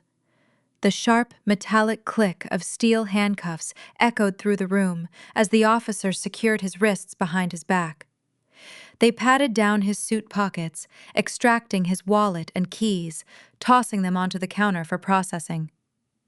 You are being detained for trespassing and assaulting a commissioned officer on a federal installation, the second MP stated, reading how his rights with cold, bureaucratic efficiency. They pulled him off the glass, marching him forcefully toward the exit doors. Ethan stumbled, his expensive leather shoes slipping on the tile. He looked back at me over his shoulder, his eyes wide with disbelief and profound regret. I stood motionless, offering no sympathy and no anger. I merely watched the trash being escorted to the curb. The glass doors slid open, pushing him out into the brisk morning air. Just beyond the security bollards parked idling in the visitor drop-off zone sat a budget rideshare vehicle. The rear passenger window was rolled down.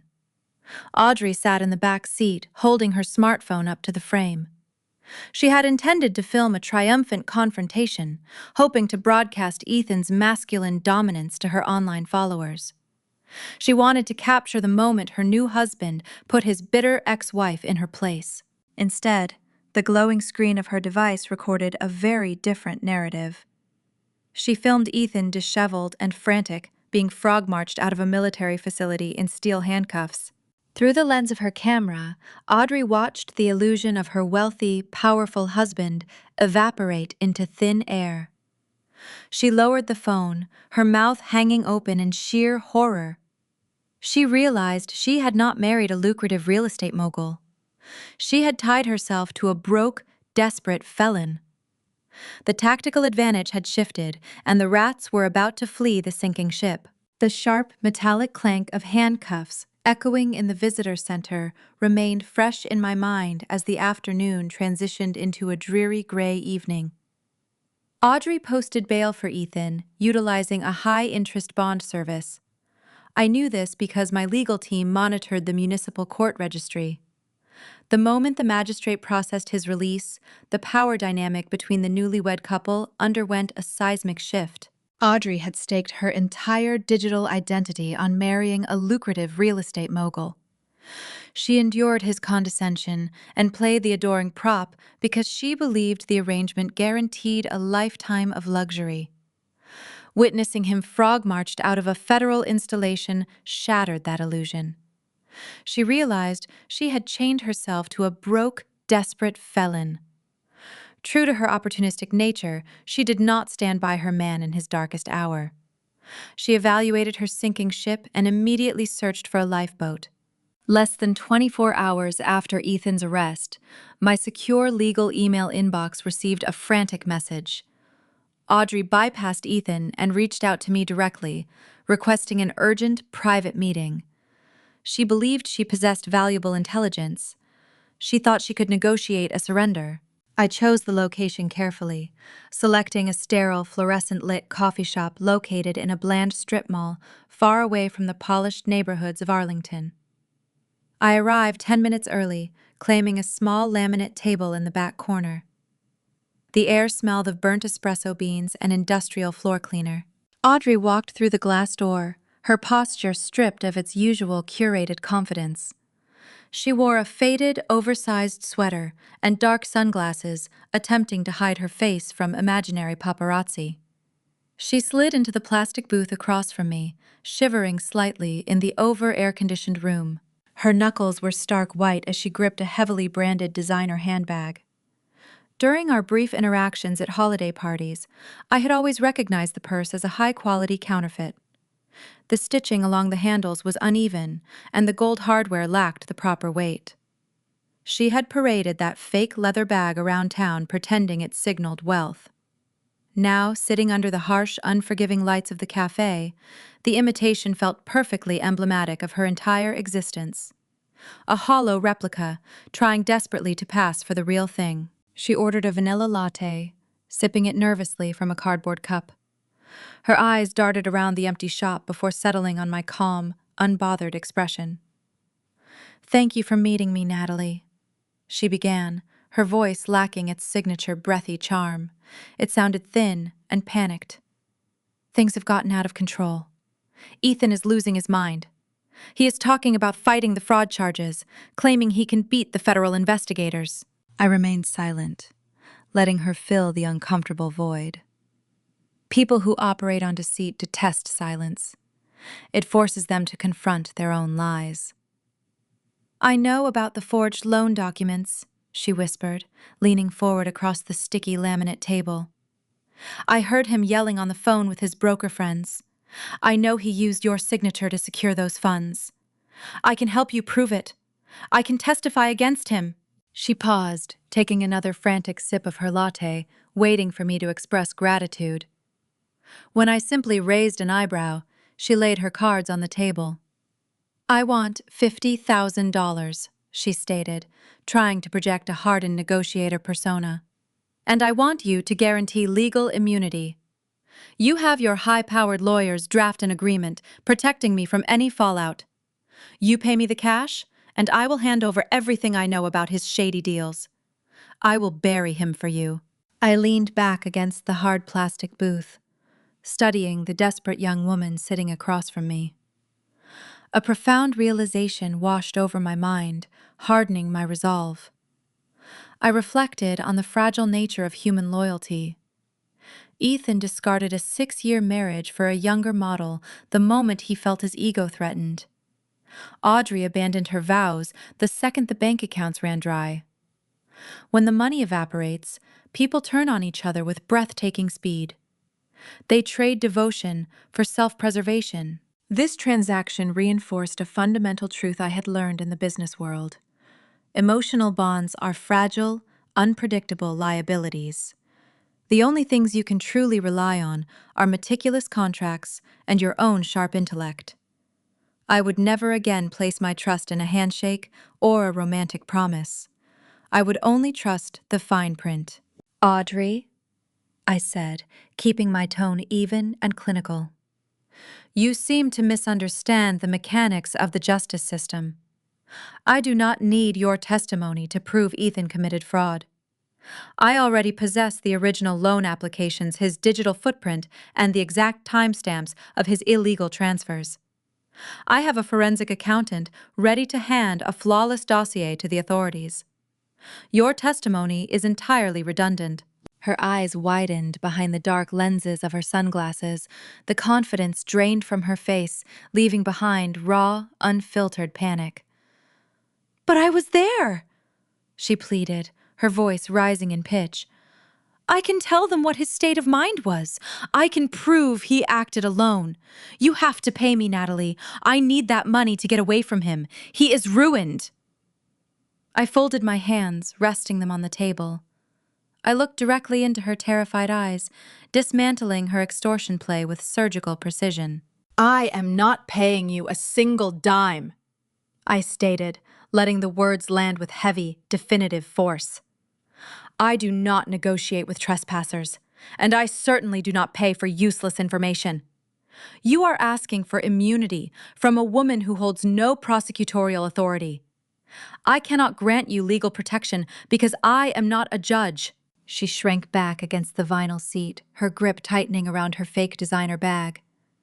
She realized her grand scheme held zero leverage. She thought she was offering me a golden ticket. She had merely handed me a front-row seat to her own demise. You should not be asking me for immunity, I continued, leaning forward, closing the distance between us. You should be searching for a defense attorney. You orchestrated a profound legal error when you stood in that Las Vegas chapel. What are you talking about? She stammered, her breath hitching in her throat. I did not forge those signatures. I had nothing to do with his loans. I am innocent. You willingly participated in a fraudulent marriage ceremony, I explained, outlining the exact parameters of the trap she had walked into. You signed a binding legal document in Nevada, tying yourself to a man who was still lawfully wedded in Virginia. By eagerly claiming the title of his wife, you entangled your own financial identity with his.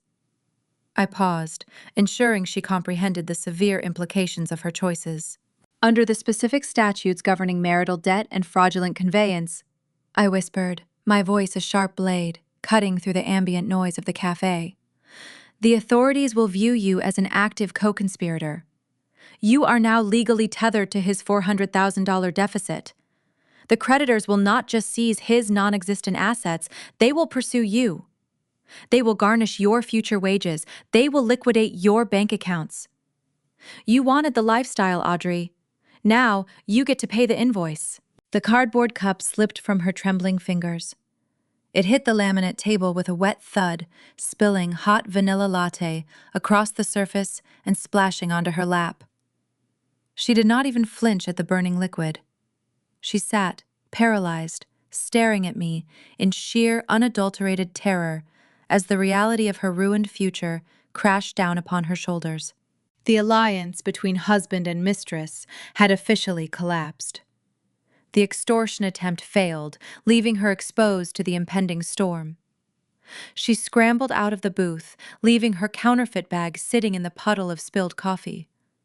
She ran out of the shop, desperate to sever the ties she had so eagerly woven.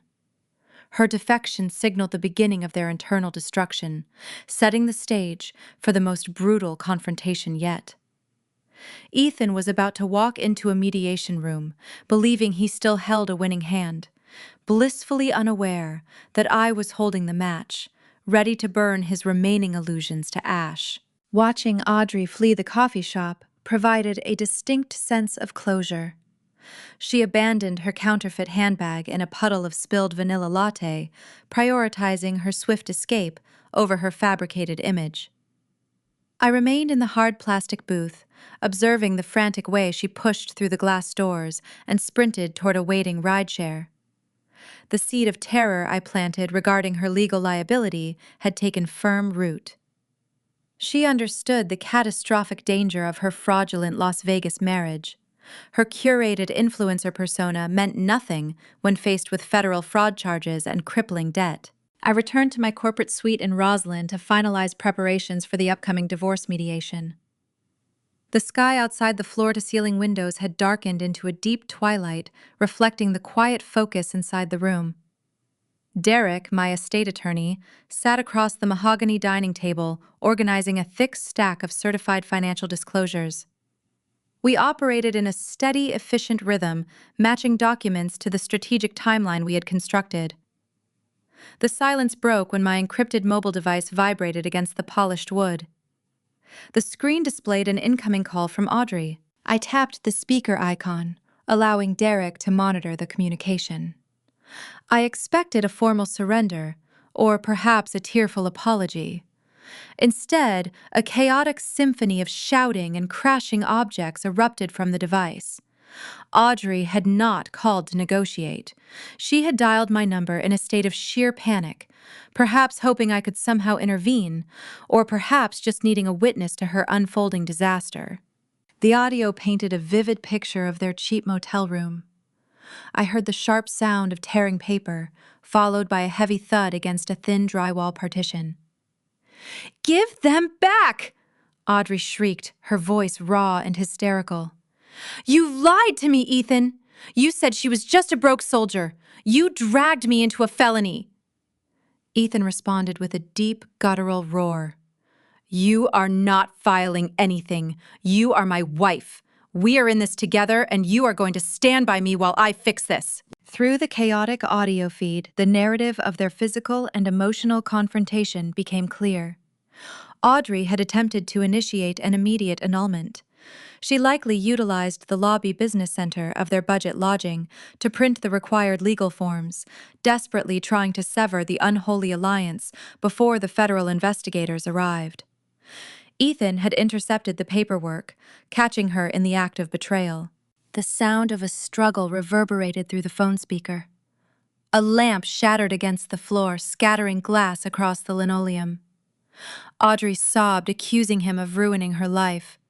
She realized she was trapped in a criminal conspiracy of bigamy and drowning in a sea of predatory bridge loan debt she never authorized.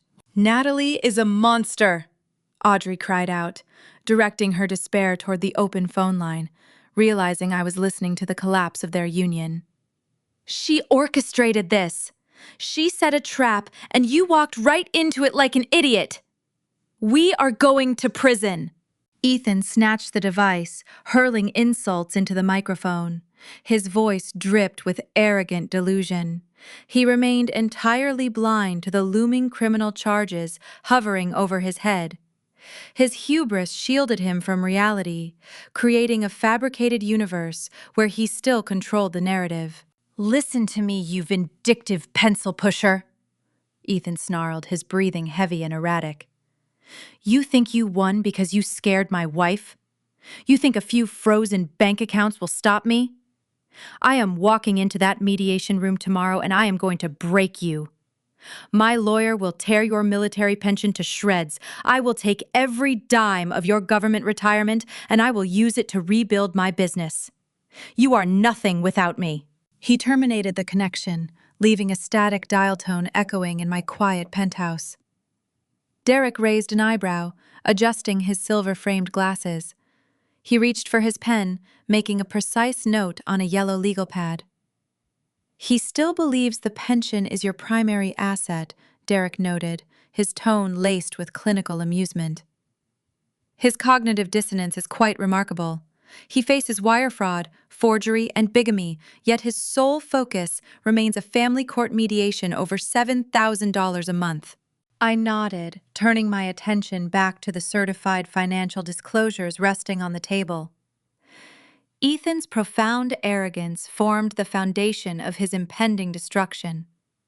I reflected on his background to understand his fatal miscalculation. He coasted through his entire existence, relying on unearned privilege. He failed his real estate licensing exam twice before his mother Pamela utilized her country club connections to secure him a position at a prestigious brokerage. He learned early on that a tailored suit, a bright smile, and loud, assertive posturing could mask a fundamental lack of competence. He treated the legal system the same way he treated his property clients. He assumed he could charm, threaten, or bluster his way out of any deficit. He viewed the upcoming mediation not as a formal legal proceeding, but as a theatrical stage where he would assert his dominance. He genuinely believed his ruthless attorney would bully me into submission, forcing me to hand over my retirement benefits to fund his salvation. He failed to comprehend that a negotiation requires leverage, and he possessed none. He stood on a collapsing trapdoor, holding a frayed rope, thinking he commanded the room. The alliance between husband and mistress had crumbled into dust.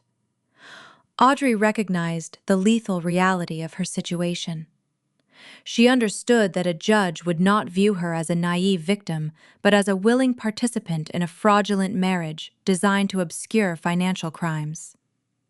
The debt she inherited through her Nevada wedding vows would follow her for decades, ruining her credit, liquidating her assets, and destroying her carefully curated lifestyle. She was a hostage to Ethan's delusions, bound by the very vows she had eagerly recited just a few days prior. The date for the official divorce mediation arrived, with a crisp, clear morning sky. I woke early, executing my morning routine with military precision. I did not feel the familiar flutter of anxiety that usually accompanies a high-stakes confrontation. I felt the calm, cold certainty of a commander observing a battlefield where the enemy forces have already walked into an inescapable ambush. Across town, inside a cramped budget motel room, I knew Ethan was preparing for the encounter. He would stand before a cheap fogged mirror, carefully knotting his silk tie. He would brush the lint from his charcoal suit, ensuring his presentation remained flawless. He would adjust his gleaming Rolex, projecting the image of a titan of industry ready to conquer his adversaries. He believed he was walking into a slaughterhouse.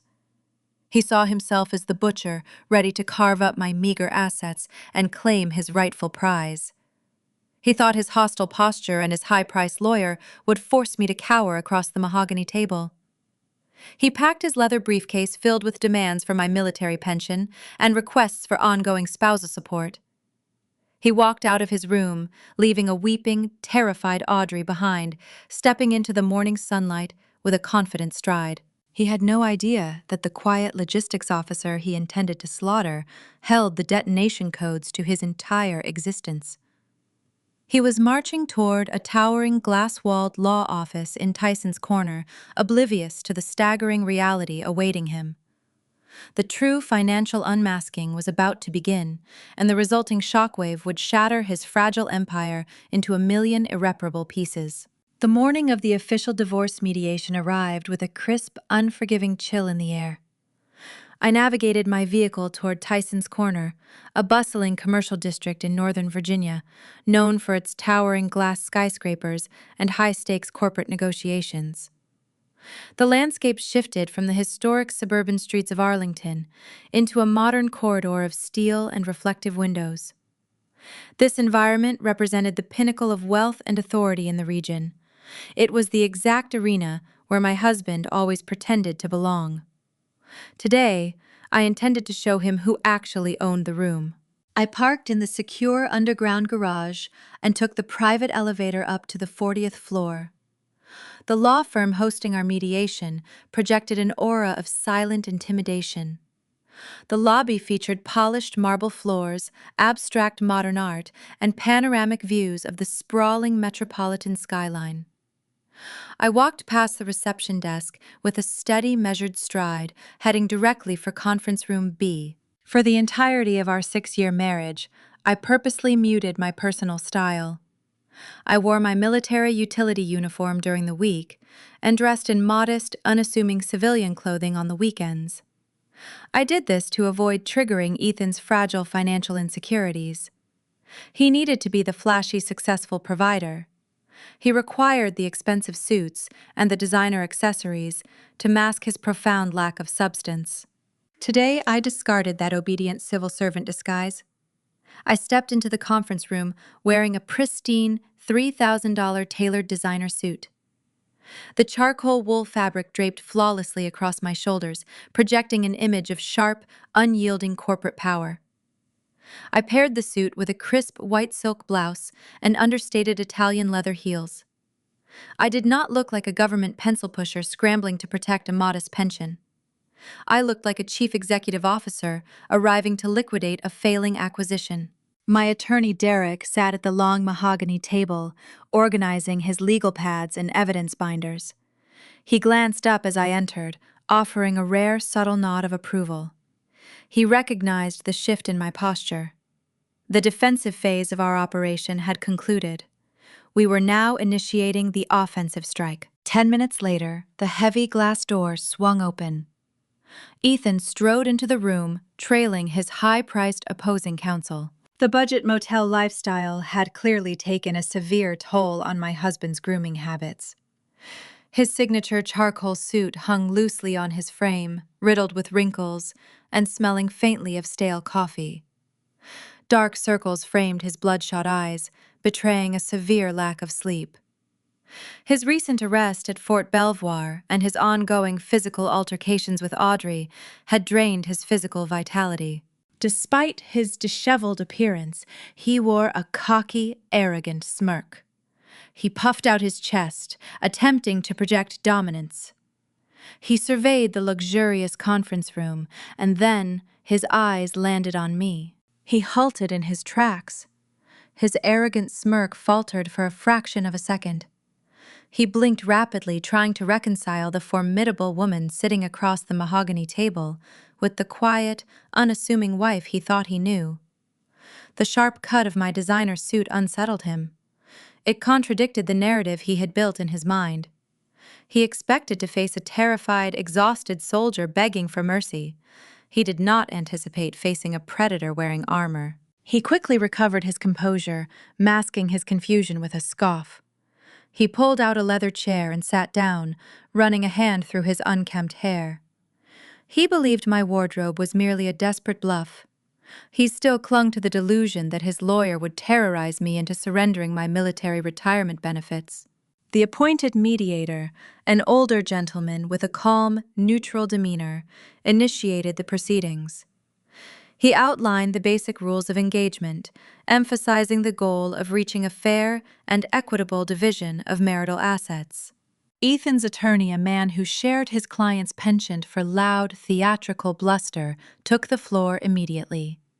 He opened his leather portfolio and launched into a rehearsed, aggressive monologue.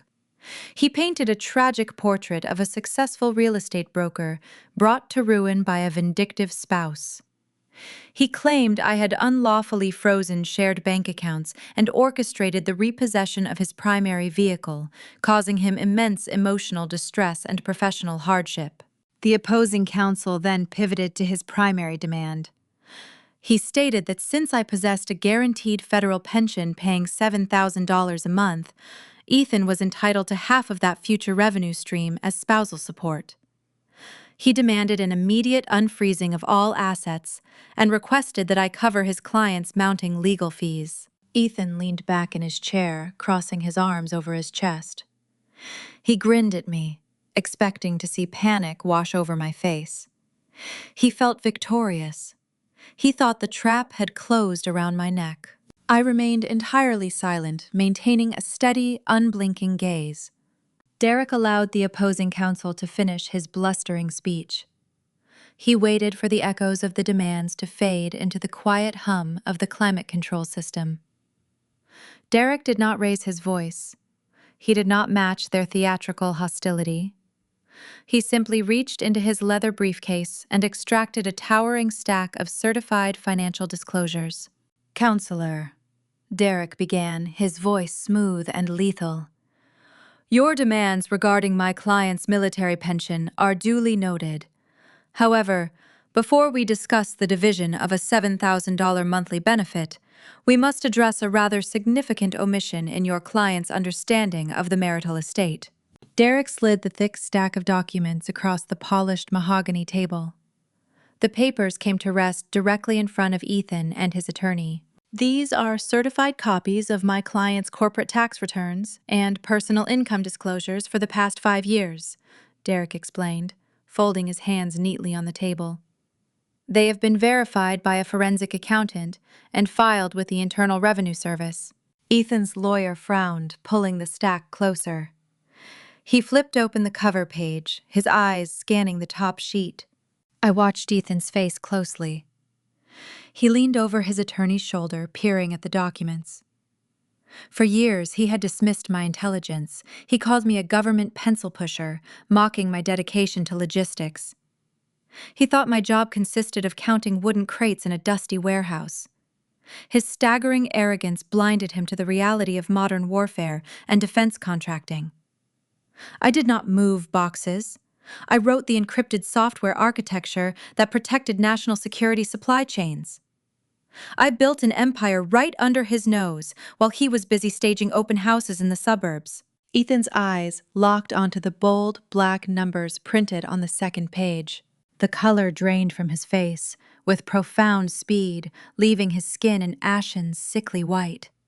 His jaw literally dropped, his mouth hanging open in sheer, unadulterated shock. He stared at the name of my company, Vanguard Defense Technologies, listed at the top of the ledger. He traced his finger down the column of figures, stopping at the final line item, $680,000. That was not a corporate revenue projection. That was my documented, verified annual owner draw. It was pure liquid income. I earned more in a single month than he generated in his most successful year of real estate brokerage. "This is a mistake," Ethan stammered, his voice a weak, breathless whisper. He snatched the paper from his lawyer's hands, pulling it closer to his face as if the numbers might magically rearrange themselves. "This is fabricated. Natalie does not make this kind of money. She is a soldier. She works for the government." "My client serves in the Army Reserves on a part-time basis," Derek corrected him with cold precision. "Her primary occupation is the founder and chief executive officer of a highly lucrative defense software firm located in the Dulles Tech Corridor. The numbers you are holding are entirely accurate and fully authenticated." The opposing counsel stared at the disclosures, his professional composure crumbling. He looked at Ethan with a mixture of anger and disbelief, realizing his client had lied to him about the true financial landscape of the marriage. The lawyer knew instantly that his aggressive strategy regarding the military pension was a foolish, embarrassing waste of time. Ethan sat frozen in his leather chair, processing this seismic revelation. His entire worldview fractured. The woman he had patronized, belittled, and abandoned for a younger staging assistant was a covert millionaire. He had spent years projecting fake wealth, hiding predatory bridge loans and drowning in debt, while his silent, unassuming wife quietly amassed a fortune. I watched the initial shock paralyze his nervous system. But Ethan possessed a toxic core of relentless entitlement. The horror of his miscalculations slowly faded, replaced by a sudden, blinding surge of raw greed. The gears turned behind his bloodshot eyes. He looked at the staggering income figures, and then he looked at the $3,000 designer suit I was wearing. He finally understood the source of the luxury corporate suite and the swift, ruthless legal maneuvers. I was not a desperate civil servant. I was a tech titan. A slow, smug smile crept across Ethan's face. His posture shifted from defeated back to deeply arrogant. He tossed the financial disclosure onto the table, tapping his finger against the paper. "You hid this from me?" Ethan said, his voice gaining strength, fueled by his sudden delusion of impending wealth. "You lied about your income for 6 years. You hoarded all of this cash while I was struggling to build my business." He turned to the mediator, his chest puffed out with renewed theatrical confidence. "It does not matter that she kept it a secret," Ethan declared, his tone dripping with triumphant greed. "We are legally married in the state of Virginia. All income earned during the marriage is considered a shared asset. If she is netting nearly $700,000 a year and hiding a multi-million-dollar software company, then I am entitled to half of it." He leaned forward, resting his elbows on the mahogany table, locking his eyes onto mine. He believed he had just struck gold. He thought his infidelity, his bigamy, and his fraud were entirely irrelevant. He firmly believed the family court system would force me to liquidate my empire and hand him a check large enough to erase his debts and fund his new life with Audrey. "You thought you could hide your money from me, Natalie," Ethan sneered, his smug smile stretching from ear to ear. "But you just handed me the winning lottery ticket. I want 50% of everything you own." I did not break eye contact. I absorbed his unearned confidence and his pathetic, grasping greed. I let the silence stretch across the conference room, allowing his arrogant demand to echo against the glass walls. Then I smiled. It was not a polite smile. It was a cold, predatory expression that did not reach my eyes. It was the smile of an apex predator watching a wounded animal walk willingly into a steel trap. He believed he was entitled to my life's work simply because he wore a ring he had already dishonored. He thought he understood the laws of equitable distribution. He was entirely oblivious to the lethal document Derek was currently pulling from the bottom of his briefcase. Ethan was about to learn that my foresight extended far beyond software algorithms and military logistics. Ethan's triumphant demand hung in the sterile air of the conference room, vibrating against the glass walls. He leaned across the polished mahogany table, expecting me to shrink under the weight of his perceived victory. He believed he had cornered a fortune.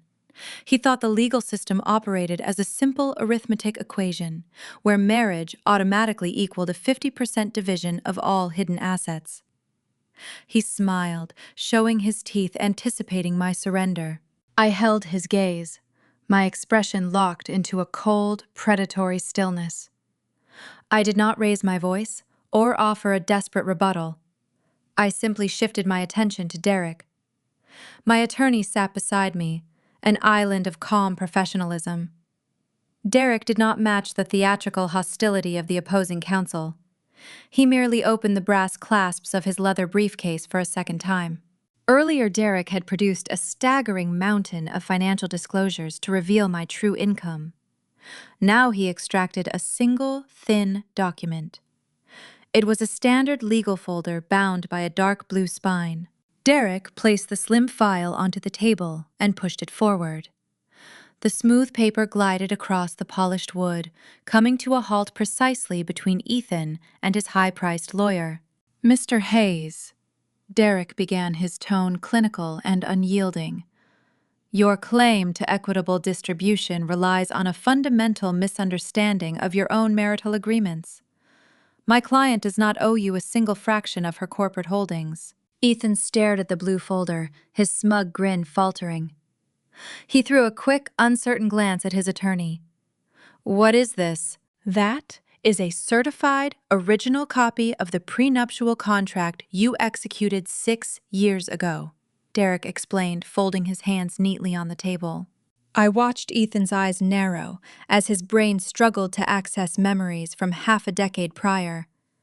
I remembered that specific evening with crystal clarity. We were sitting in our cramped first apartment, surrounded by hand-me-down furniture and the lingering scent of cheap takeout food. Ethan had just secured a position at a prominent Richmond real estate brokerage, thanks entirely to his mother's country club connections. He wore a custom-tailored suit he had financed on a high-interest credit card, projecting the illusion of a seasoned tycoon. He had tossed a generic legal template onto our small kitchen table, demanding we establish a prenuptial agreement before our wedding day. He was fiercely convinced his commercial property career stood on the verge of an explosive trajectory. He wanted to shield his future imaginary millions from my modest government salary. He gave me a patronizing speech about protecting his generational wealth and ensuring my military debt did not drag down his credit score. I had agreed to his demand under one simple condition. I insisted my personal estate attorney draft the final paperwork to save us the exorbitant processing fees. Ethan had scoffed at the request. He assumed a logistics officer would employ a low-tier strip mall lawyer who relied on basic internet templates. When Derek delivered the final draft, Ethan did not bother to consult independent counsel. He did not read past the first page. His staggering hubris dictated that I possessed nothing worth hiding. He signed away his rights while sipping a craft beer, entirely blind to the impenetrable fortress Derek was constructing around my nascent software enterprise. Ethan reached out and flipped open the blue cover. He stared at his own sprawling, arrogant signature on the final page, authenticated by a public notary. "This document only protects the assets I brought into the marriage." Ethan stammered, his voice losing its confident edge. "It separates our initial bank accounts. It has nothing to do with the tech company you started while we were living together." "I suggest you read Section 4, Paragraph C," Derek instructed, gesturing toward the open file. Ethan's lawyer leaned in, adjusting his reading glasses. He traced his index finger down the dense legal text, translating the clauses with trained precision. "Any corporate entity, intellectual property, or commercial holding incorporated solely under the name Natalie Carpenter or any designated blind trust managed on her behalf shall remain separate and exclusive property," the opposing counsel read aloud, his voice dropping an octave as the reality of the situation materialized. "Such assets are immune to equitable distribution, spousal support claims, or marital liquidation, regardless of when they were founded or how much they appreciate during the course of the union." The lawyer stopped reading. He slowly lifted his head, turning to look at his client. Ethan frantically dragged his own finger across the page, reading the airtight clause over and over again. The blood rushed from his face, leaving a pale, sickly hue. The unearned confidence that had carried him through his entire life evaporated in an instant. He realized the contract he demanded to protect his fake wealth had been surgically engineered to leave him with nothing. "You set me up!" Ethan gasped, his chest heaving as panic seized his respiratory system. He slammed his fist onto the table, rattling the water glasses. "This is unconscionable! No judge will enforce a contract that leaves a spouse with zero access to a multi-million-dollar marital business. We will contest the validity of the signature. We will claim hidden assets." "You are welcome to file a contestation," Derek replied, his voice dropping into a lethal, quiet register. "However, I must direct your attention to the penalty provisions located in Section 7. My client anticipated a variety of outcomes when she entered this union. She insisted on comprehensive protective measures. Derek opened his own copy of the agreement, highlighting a specific paragraph. Section 7 details the financial consequences of a dissolution initiated under false pretenses or egregious fault, Derek stated. Specifically, it outlines the penalties for documented adultery and bigamy. Ethan's lawyer stiffened in his chair. He turned his head sharply, staring at Ethan with wide, alarmed eyes. The word bigamy hung in the air, a heavy, undeniable accusation. My client has never committed bigamy, the opposing counsel interjected, attempting to regain control of a rapidly deteriorating situation. He filed a standard no-fault petition for divorce in the state of Virginia just last week. He did file in Virginia, Derek agreed, retrieving a new stack of papers from his briefcase. But 3 days later, he stood in a chapel in Clark County, Nevada, and obtained a marriage license with his former staging assistant. A license that requires swearing under penalty of perjury that all previous marriages have been legally dissolved. Derek slid the certified Nevada marriage certificate across the mahogany table, placing it directly next to the Virginia divorce filing. The timestamps painted a flawless, undeniable timeline of a federal felony.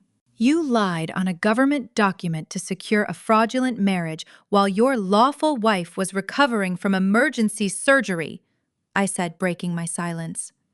My voice echoed across the glass room, sharp and unyielding. You abandoned me in a hospital to play house with a trespasser. Ethan shrank back into his leather chair, unable to formulate a coherent defense. The undeniable proof of his crime sat illuminated under the bright conference room lights. Because your client triggered the fault clauses through documented adultery and illegal bigamy, the prenuptial agreement enforces a strict financial penalty. Derek continued, delivering the final devastating blow. Mr. Hayes forfeits any and all claims to spousal support, including the military pension he previously targeted. Furthermore, he is now legally mandated to bear the full financial burden of all legal fees incurred by my client during these divorce proceedings. The room descended into a heavy, suffocating silence, broken only by the frantic ticking of the wall clock. Ethan had walked into the mediation expecting to seize half of my corporate empire. He was now leaving with zero access to my wealth, zero claim to my government pension, and a binding contractual obligation to pay my exorbitant attorney fees. He was financially annihilated. I watched the opposing counsel process the fatal reality of his predicament. An ethical attorney relies on the truthful disclosure of their client to build a functional strategy. Ethan had lied about his assets, hiding hundreds of thousands of dollars in predatory bridge loans. He had lied about his marital status, committing a felony in a separate jurisdiction. He had dragged his legal representation into a toxic, unwinnable war without disclosing the landmines buried in the battlefield. A lawyer cannot represent a client actively engaging in fraud without risking their own professional license and standing with the Bar Association. The opposing counsel did not argue. He did not attempt to negotiate a reduced penalty. He physically leaned his body away from Ethan, treating him like a contagious hazard. The attorney reached across the table, gathering his legal pads and sliding the unread documents back into his portfolio.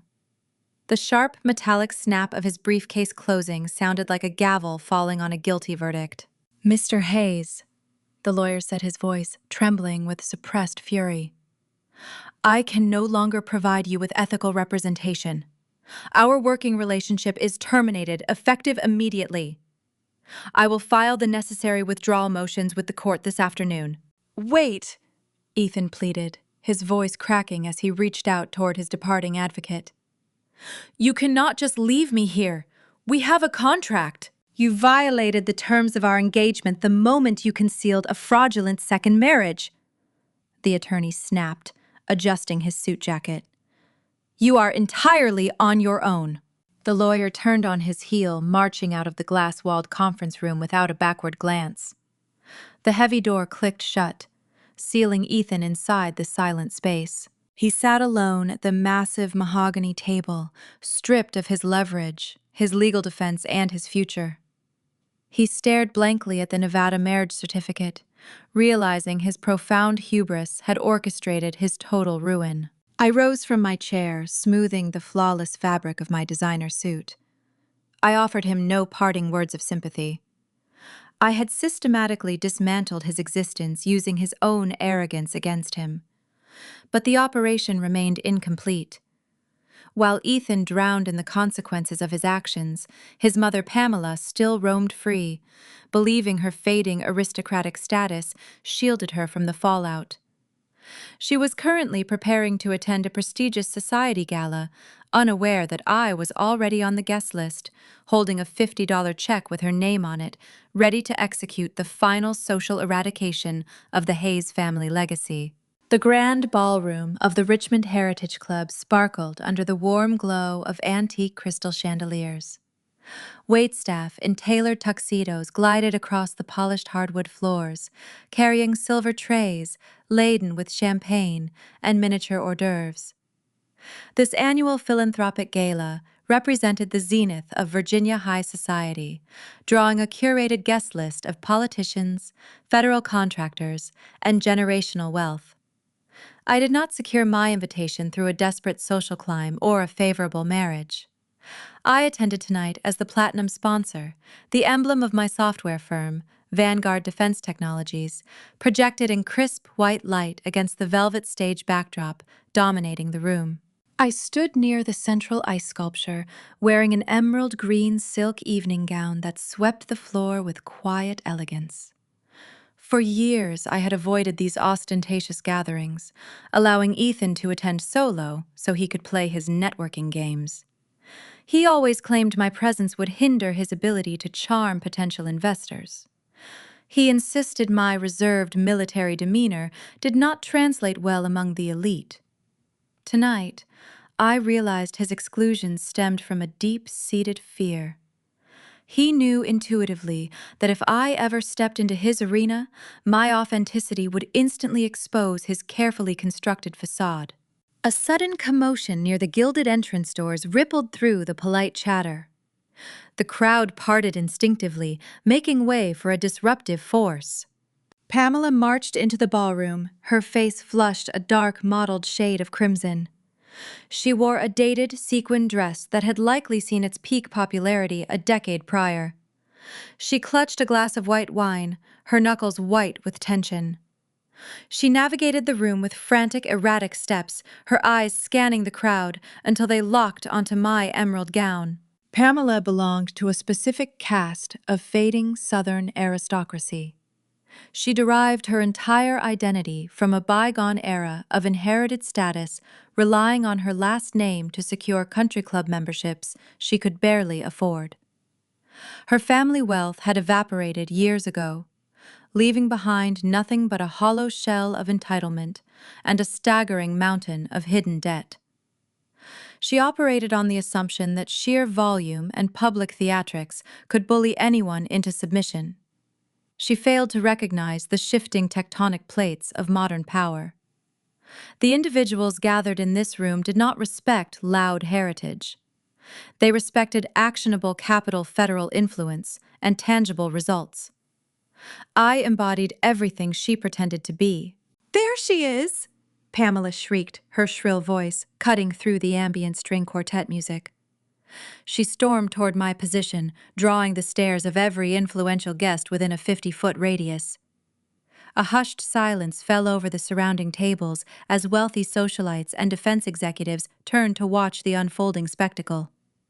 Pamela thrived on an audience, believing she could wield public opinion like a weapon.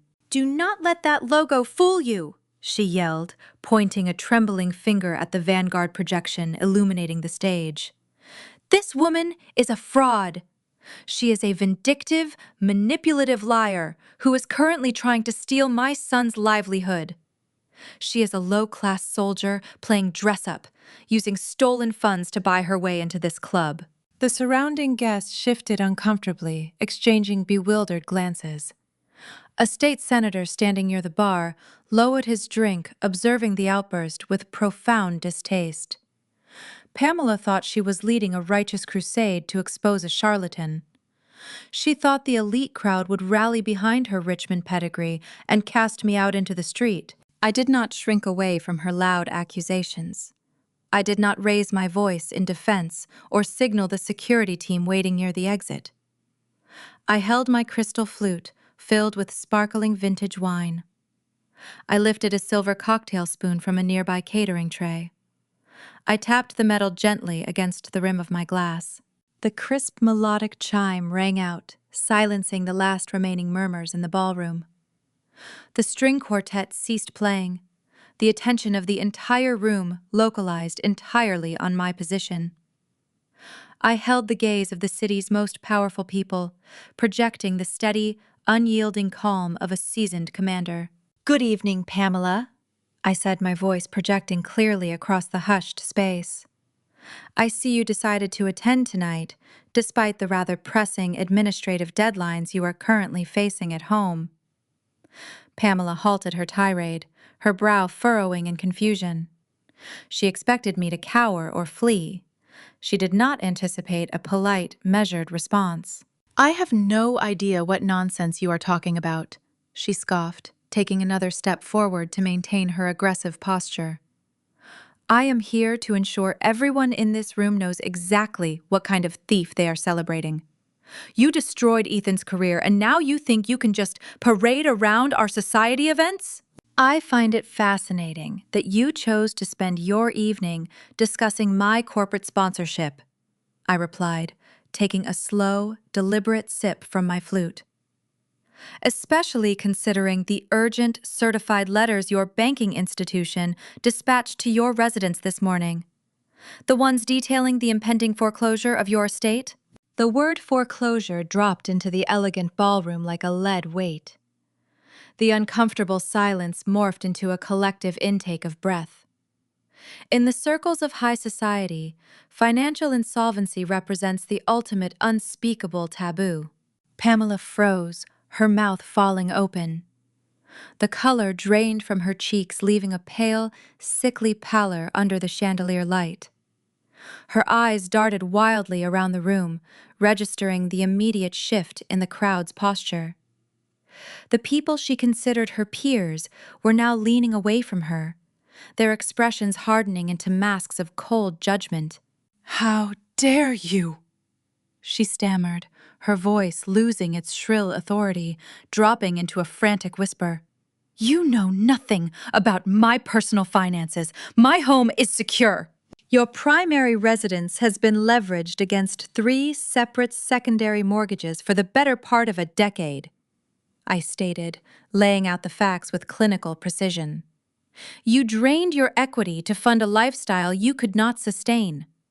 When Ethan failed to secure those fraudulent bridge loans, the entire fragile structure collapsed. Your lenders initiated default proceedings 72 hours ago." I took a step closer, closing the distance between us. The scent of her floral perfume mingled with the sour tang of her sheer panic.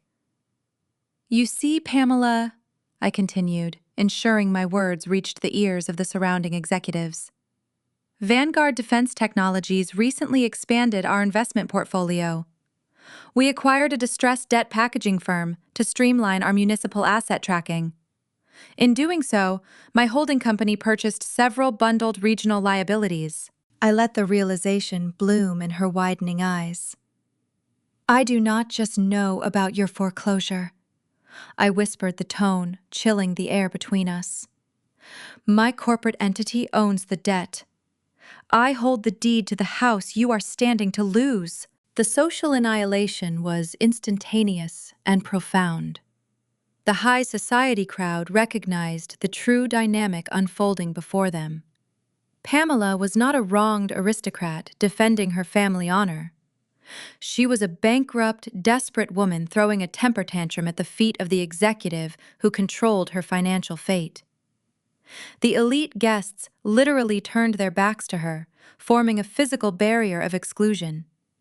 She was shunned, cast out of the very hierarchy she had worshipped her entire life. Her hands shook so badly, wine spilled over the rim of her glass, staining the carpet.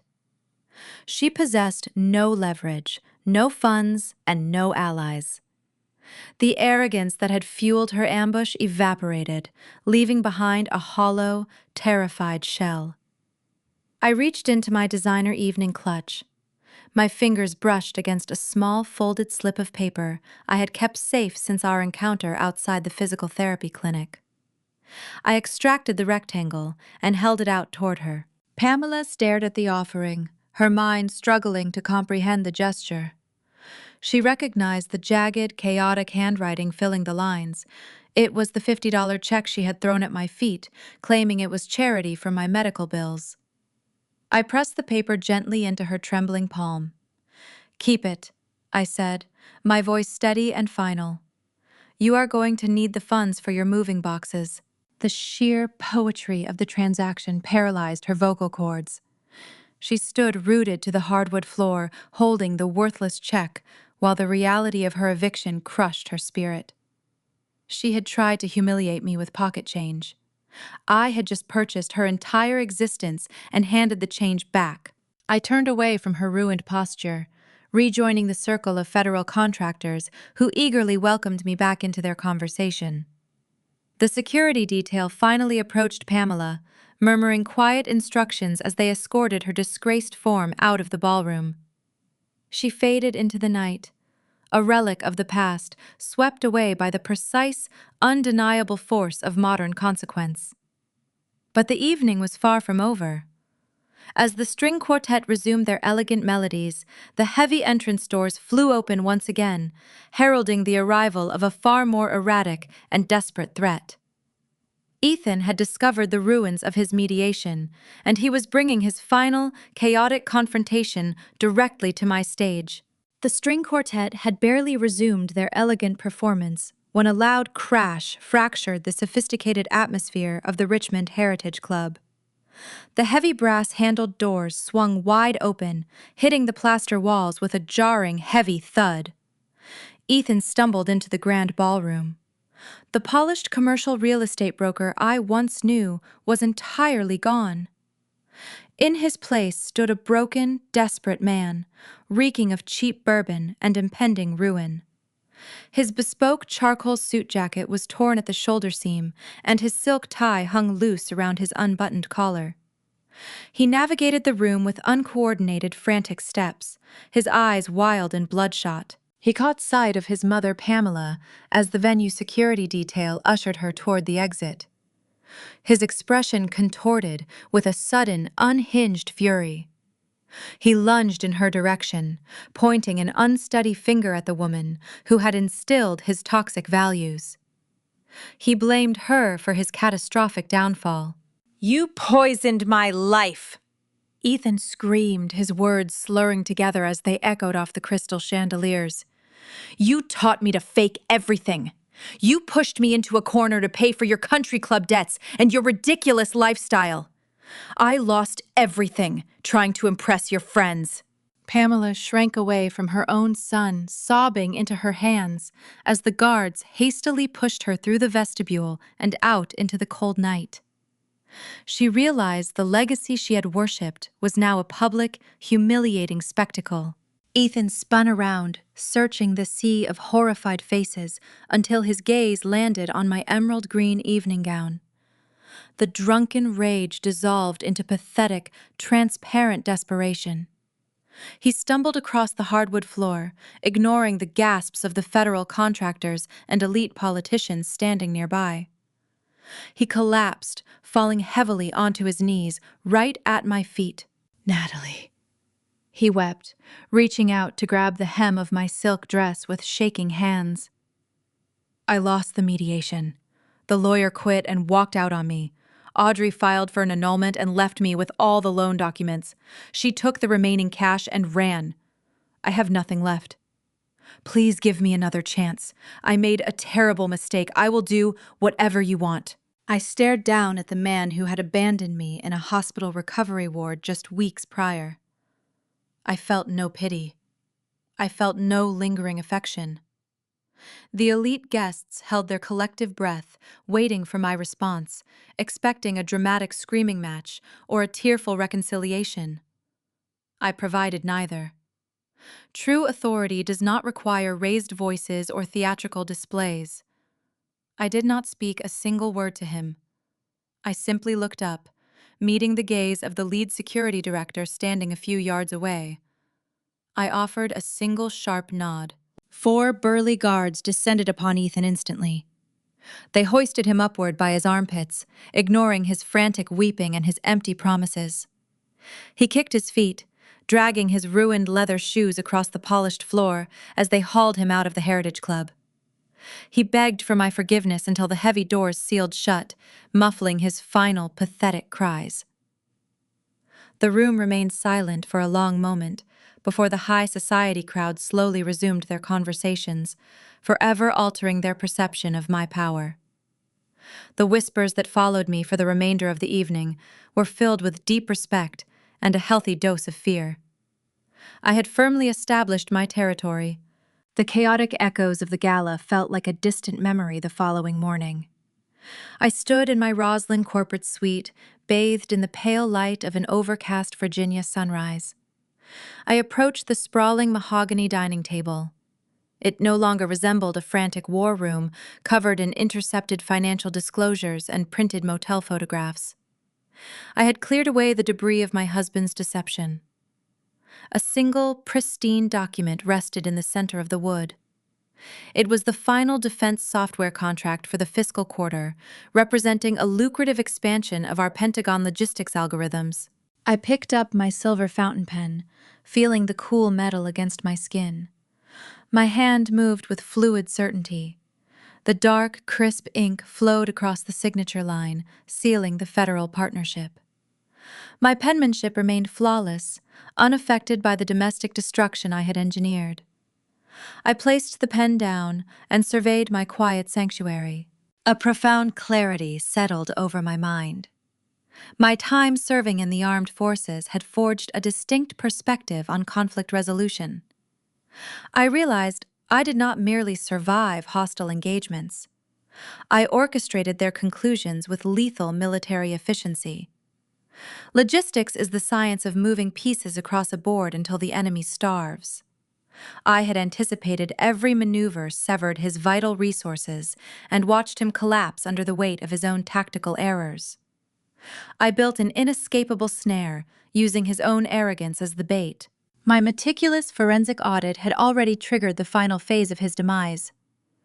During the height of our divorce mediation, my business partner Valerie transmitted the encrypted evidence dossier directly to the shadow lenders holding his predatory debt. Those private equity groups did not operate with patience or leniency. The moment they reviewed the extracted data and realized the collateral signatures were forged, they initiated swift legal retribution. They recognized my husband had defrauded them using a fake defense contractor guarantee to steal hundreds of thousands of dollars. The private lenders bypassed civil litigation entirely. They contacted the regional authorities, handing the meticulous evidence packet directly to the Financial Crimes Division. Law enforcement moved with rapid, unforgiving precision. The district attorney filed formal criminal charges for wire fraud, identity theft, and grand larceny. The regional magistrate issued a warrant for his immediate detention. The cascading fallout struck his professional standing within hours. The Virginia Real Estate Commission convened an emergency review board upon learning of the felony indictments. They reviewed the evidence of his forged lending documents and acted swiftly to protect their industry reputation. They permanently revoked his broker license, barring him from ever practicing commercial property sales in the Commonwealth again. The career he valued above his own marriage dissolved into a cautionary tale. He could no longer rely on his charm or his tailored wardrobe to secure commissions. The high society clients he desperately courted erased his contact information from their phones. The networking events he frequented banned him from entering their premises. He became a toxic pariah in the very circles he sacrificed everything to impress. He was stripped of his livelihood, his reputation, and his freedom in a single devastating sweep. Evening shadows stretched across the Potomac River, turning the water into a dark ribbon below my penthouse window. I poured a glass of sparkling water, appreciating the quiet solitude of my impenetrable fortress. The sudden vibration of my cellular phone disrupted the tranquility. I glanced at the glowing screen, expecting a routine update from my legal counsel, Derek. Instead, an unknown 10-digit number flashed across the display. I tapped the accept icon, bringing the device to my ear. A sterile, automated operator voice greeted me. The recording announced an incoming collect call originating from the Fairfax County Adult Detention Center. Ethan sat inside a cold, concrete holding cell, stripped of his tailored suits and his unearned pride. He possessed no assets, no employment, and no allies. The system prompted me to accept the charges. I pressed the corresponding key. The line clicked, connecting the call as my ruined husband prepared to deliver his final, desperate plea from behind bars. The metallic echo of the prison telephone line hummed in my ear, representing the ultimate culmination of his hubris. He had traded a secure future for a temporary illusion, and the bill had finally come due. The automated recording echoed through the quiet expanse of my penthouse suite. You have a collect call from an inmate at the Fairfax County Adult Detention Center. Press 1 to accept. I tapped the glowing glass of my screen. The connection crackled, bringing the harsh, metallic acoustics of a holding cell directly into my ear. Ethan sounded broken. The polished, arrogant cadence he spent years cultivating had vanished. In its place remained a thin, trembling whisper of a man who finally recognized the concrete walls closing in around him. He did not lead with apologies or romantic declarations. He led with pure terror.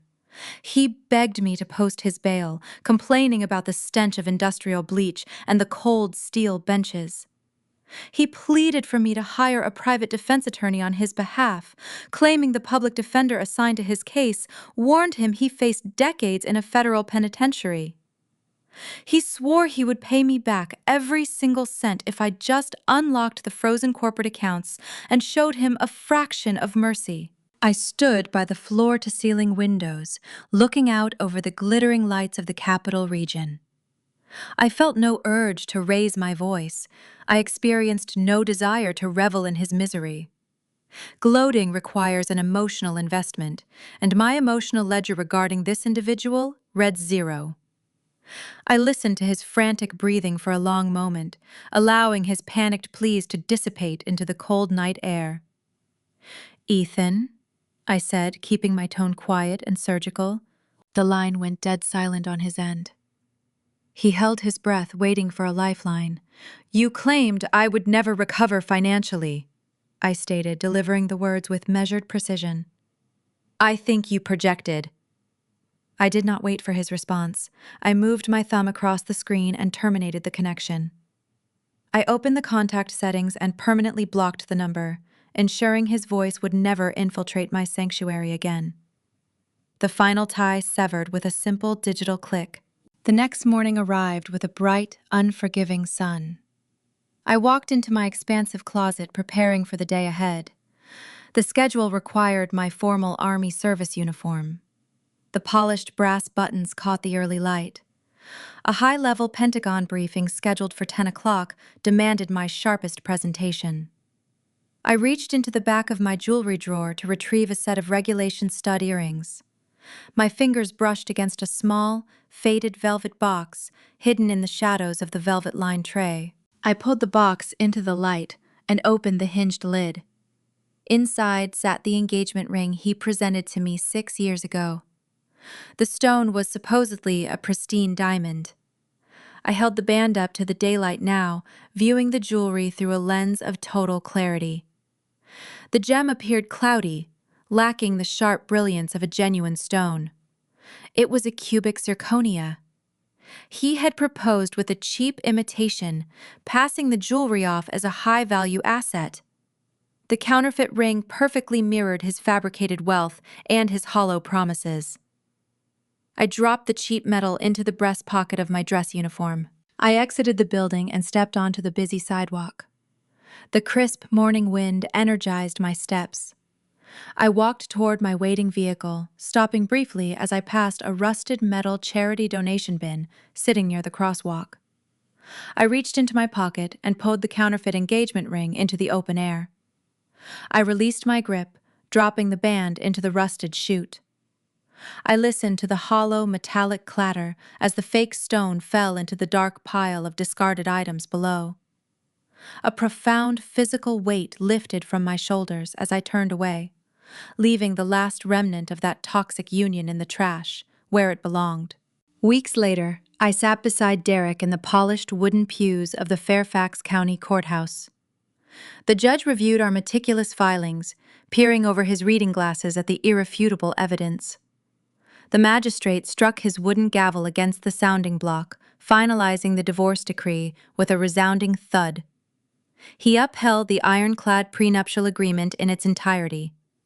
I retained sole ownership of my defense software firm, my real estate holdings, and my military pension. The court awarded Ethan nothing but a staggering pile of legal debt and a permanent criminal record. The fallout rippled through the lives of those who attempted to destroy me, leaving a trail of ruined ambitions. Audrey tried desperately to salvage her digital influencer brand, but the internet serves as a ruthless historian. The scandal surrounding the fraudulent Nevada marriage and her proximity to the federal loan theft shattered her curated aesthetic. High-end brands canceled her sponsorships overnight, refusing to associate with a documented fraudster. Her followers abandoned her channels, labeling her a grifter. She retreated into total obscurity, forced to delete her online presence. I later learned she sought employment as a shift manager at a suburban retail store, trading her counterfeit designer bags for a polyester uniform and a plastic name tag. Ethan endured an even steeper descent. He possessed no funds to mount a protracted legal defense against the federal government. The overwhelming evidence provided by my forensic audit cornered him. He accepted a harsh plea bargain to avoid a lengthy federal prison sentence. The presiding judge ordered monumental financial restitution to the private equity lenders he defrauded. My former husband traded his bespoke charcoal suits for a coarse canvas uniform. The man who once bragged about his elite real estate commissions now spends his days working a court-mandated minimum wage job. He sorts recycling at a municipal waste facility, enduring the blistering heat and the agonizing manual labor. Every paycheck he earns is immediately garnished to pay off his monumental debt, ensuring he will never taste financial freedom again. 1 year later, I stood on the sprawling rooftop terrace of my new corporate headquarters. Vanguard Defense Technologies had expanded, acquiring a sleek glass and steel building overlooking the rolling blue ridges of the Virginia mountains. The wind whipped past my face, carrying the scent of pine and high altitude. I held a steaming mug of dark roast coffee, admiring the vast landscape and the empire I built from the ground up. My military career flourished alongside my commercial success, earning me profound respect within the highest echelons of the defense sector. The Pentagon awarded my firm an unprecedented national security contract, solidifying my status as an undeniable titan in the industry. I stepped closer to the glass railing, feeling the hum of the city far below. The journey that began in a sterile recovery ward had concluded on the summit of my own making. I looked out at the horizon, a quiet smile touching my lips. They assume silence equates to weakness. They assume a woman wearing a uniform operates merely as an obedient civil servant, marching to the orders of others. They mistake quiet discipline for a lack of ambition. They let their arrogance blind them to the predators operating in the shadows. Never show them your hand until they have already bet their entire life on a pair of twos. The echo of a heavy iron prison door sliding shut does not originate inside a sterile courtroom. It begins decades earlier, echoing softly inside a warmly lit suburban living room. We witnessed a man forfeit his freedom, his marriage, and his entire future in a stunning display of unmitigated hubris. But to truly comprehend the anatomy of such a devastating collapse, we must look far beyond the forged commercial loan documents and the illicit Nevada desertions. We must examine the fertile soil where that suffocating arrogance first took root. The tragedy unfolding before us is not merely a sensational tale of a greedy spouse facing his inevitable ruin. It operates as a profound cautionary narrative regarding the generational transfer of responsibility and the quiet, insidious failures embedded deep within modern parenting. Pamela genuinely believed she operated as a fiercely devoted mother. She draped her son in expensive fabrics, enrolled him in exclusive private academies, and vigilantly shielded him from the harsh sting of any legitimate consequence. In many affluent pockets of modern American society, this precise behavior disguises itself as unconditional love. We strive to hand our offspring the entire world, smoothing every rough edge and eliminating every potential obstacle from their path before they even register the difficulty.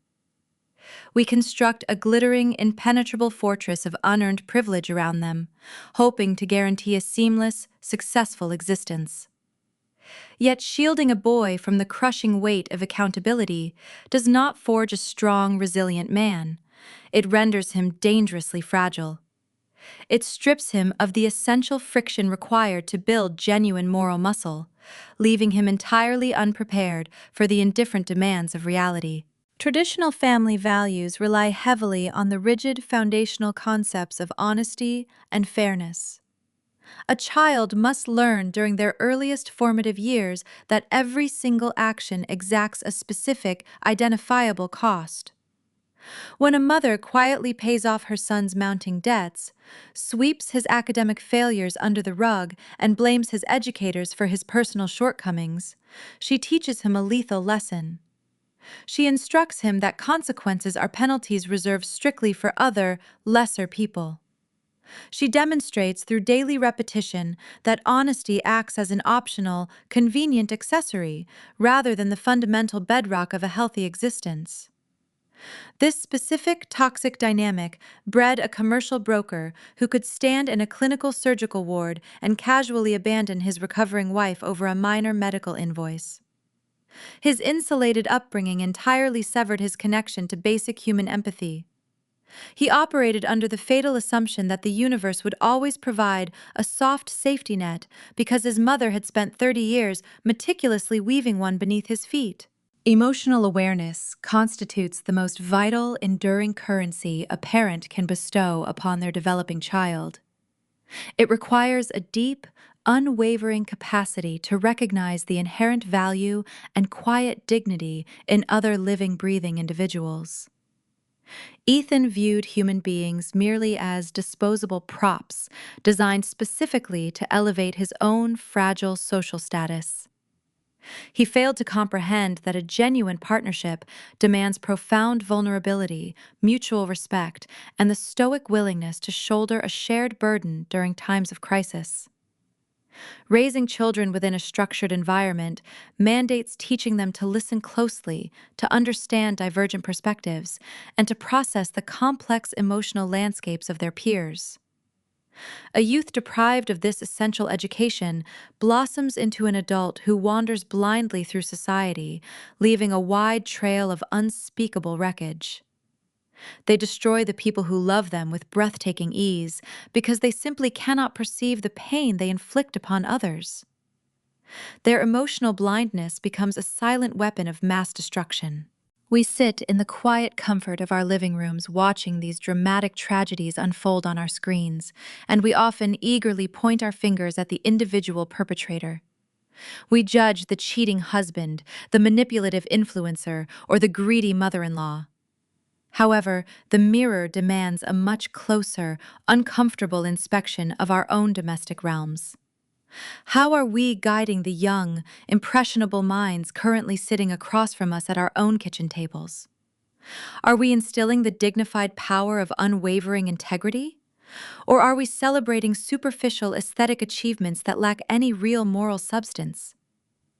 The values we whisper to our children during their quietest, formative hours eventually echo loudly across corporate boardrooms and federal courtrooms a decade later. If you find yourself reflecting on the hidden psychological currents shaping your own family dynamics and the profound moral legacy you intend to leave behind, I invite you to join our growing community. Subscribe to Melissa Told Stories, where we continuously explore the complex layers of human behavior and the fascinating truths buried within our darkest conflicts. The prevailing wisdom of contemporary parenting often suggests our primary sacred duty is to protect our children from experiencing any form of pain or discomfort. We measure our success as caregivers by the sheer volume of their immediate comfort and the seamless upward trajectory of their daily happiness. We rush to intervene the moment they encounter a minor struggle, fearing that adversity might permanently damage their delicate, fragile self-esteem.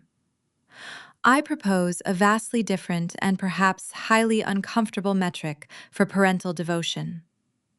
The ultimate act of profound love is the deliberate, agonizing willingness to let your child bleed a little. You must step back and allow them to fail a crucial examination because they refused to study.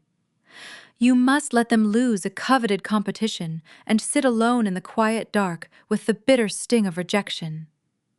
You must require them to look another person in the eye and apologize when they break a promise, and you must force them to work grueling entry-level jobs to truly understand the exhausting physical value of a single dollar.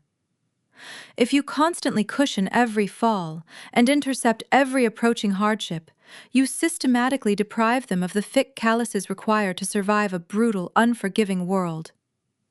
Equipping a youth with soaring, unearned confidence, devoid of a solid ethical compass, is not a blessing or a gift. It is equivalent to handing a loaded firearm to a toddler and sending them into a crowded room. You are outfitting them for a spectacular downfall. True, enduring family responsibility requires taking a painful step backward and allowing the hot fire of natural consequences to burn away the superficial impurities of entitlement. It demands the immense courage to watch your own child struggle today so they do not face the unforgiving guillotine of reality tomorrow. The mother who resolutely refuses to rescue her son from his own reckless choices demonstrates a far deeper, more authentic love than the mother who repeatedly opens her wallet to buy his innocence. One prepares him to navigate the harsh, indifferent landscape of adulthood with honor, while the other merely delays his inevitable social and financial execution. As the dust finally settles on this sprawling narrative of corporate retribution and shattered domestic illusions, a quiet, unsettling question remains hovering in the still air. We look at the smoking ruins of a life built entirely on deception, and we assure ourselves, in the quiet of the night, that we would never raise such a hollow, selfish individual.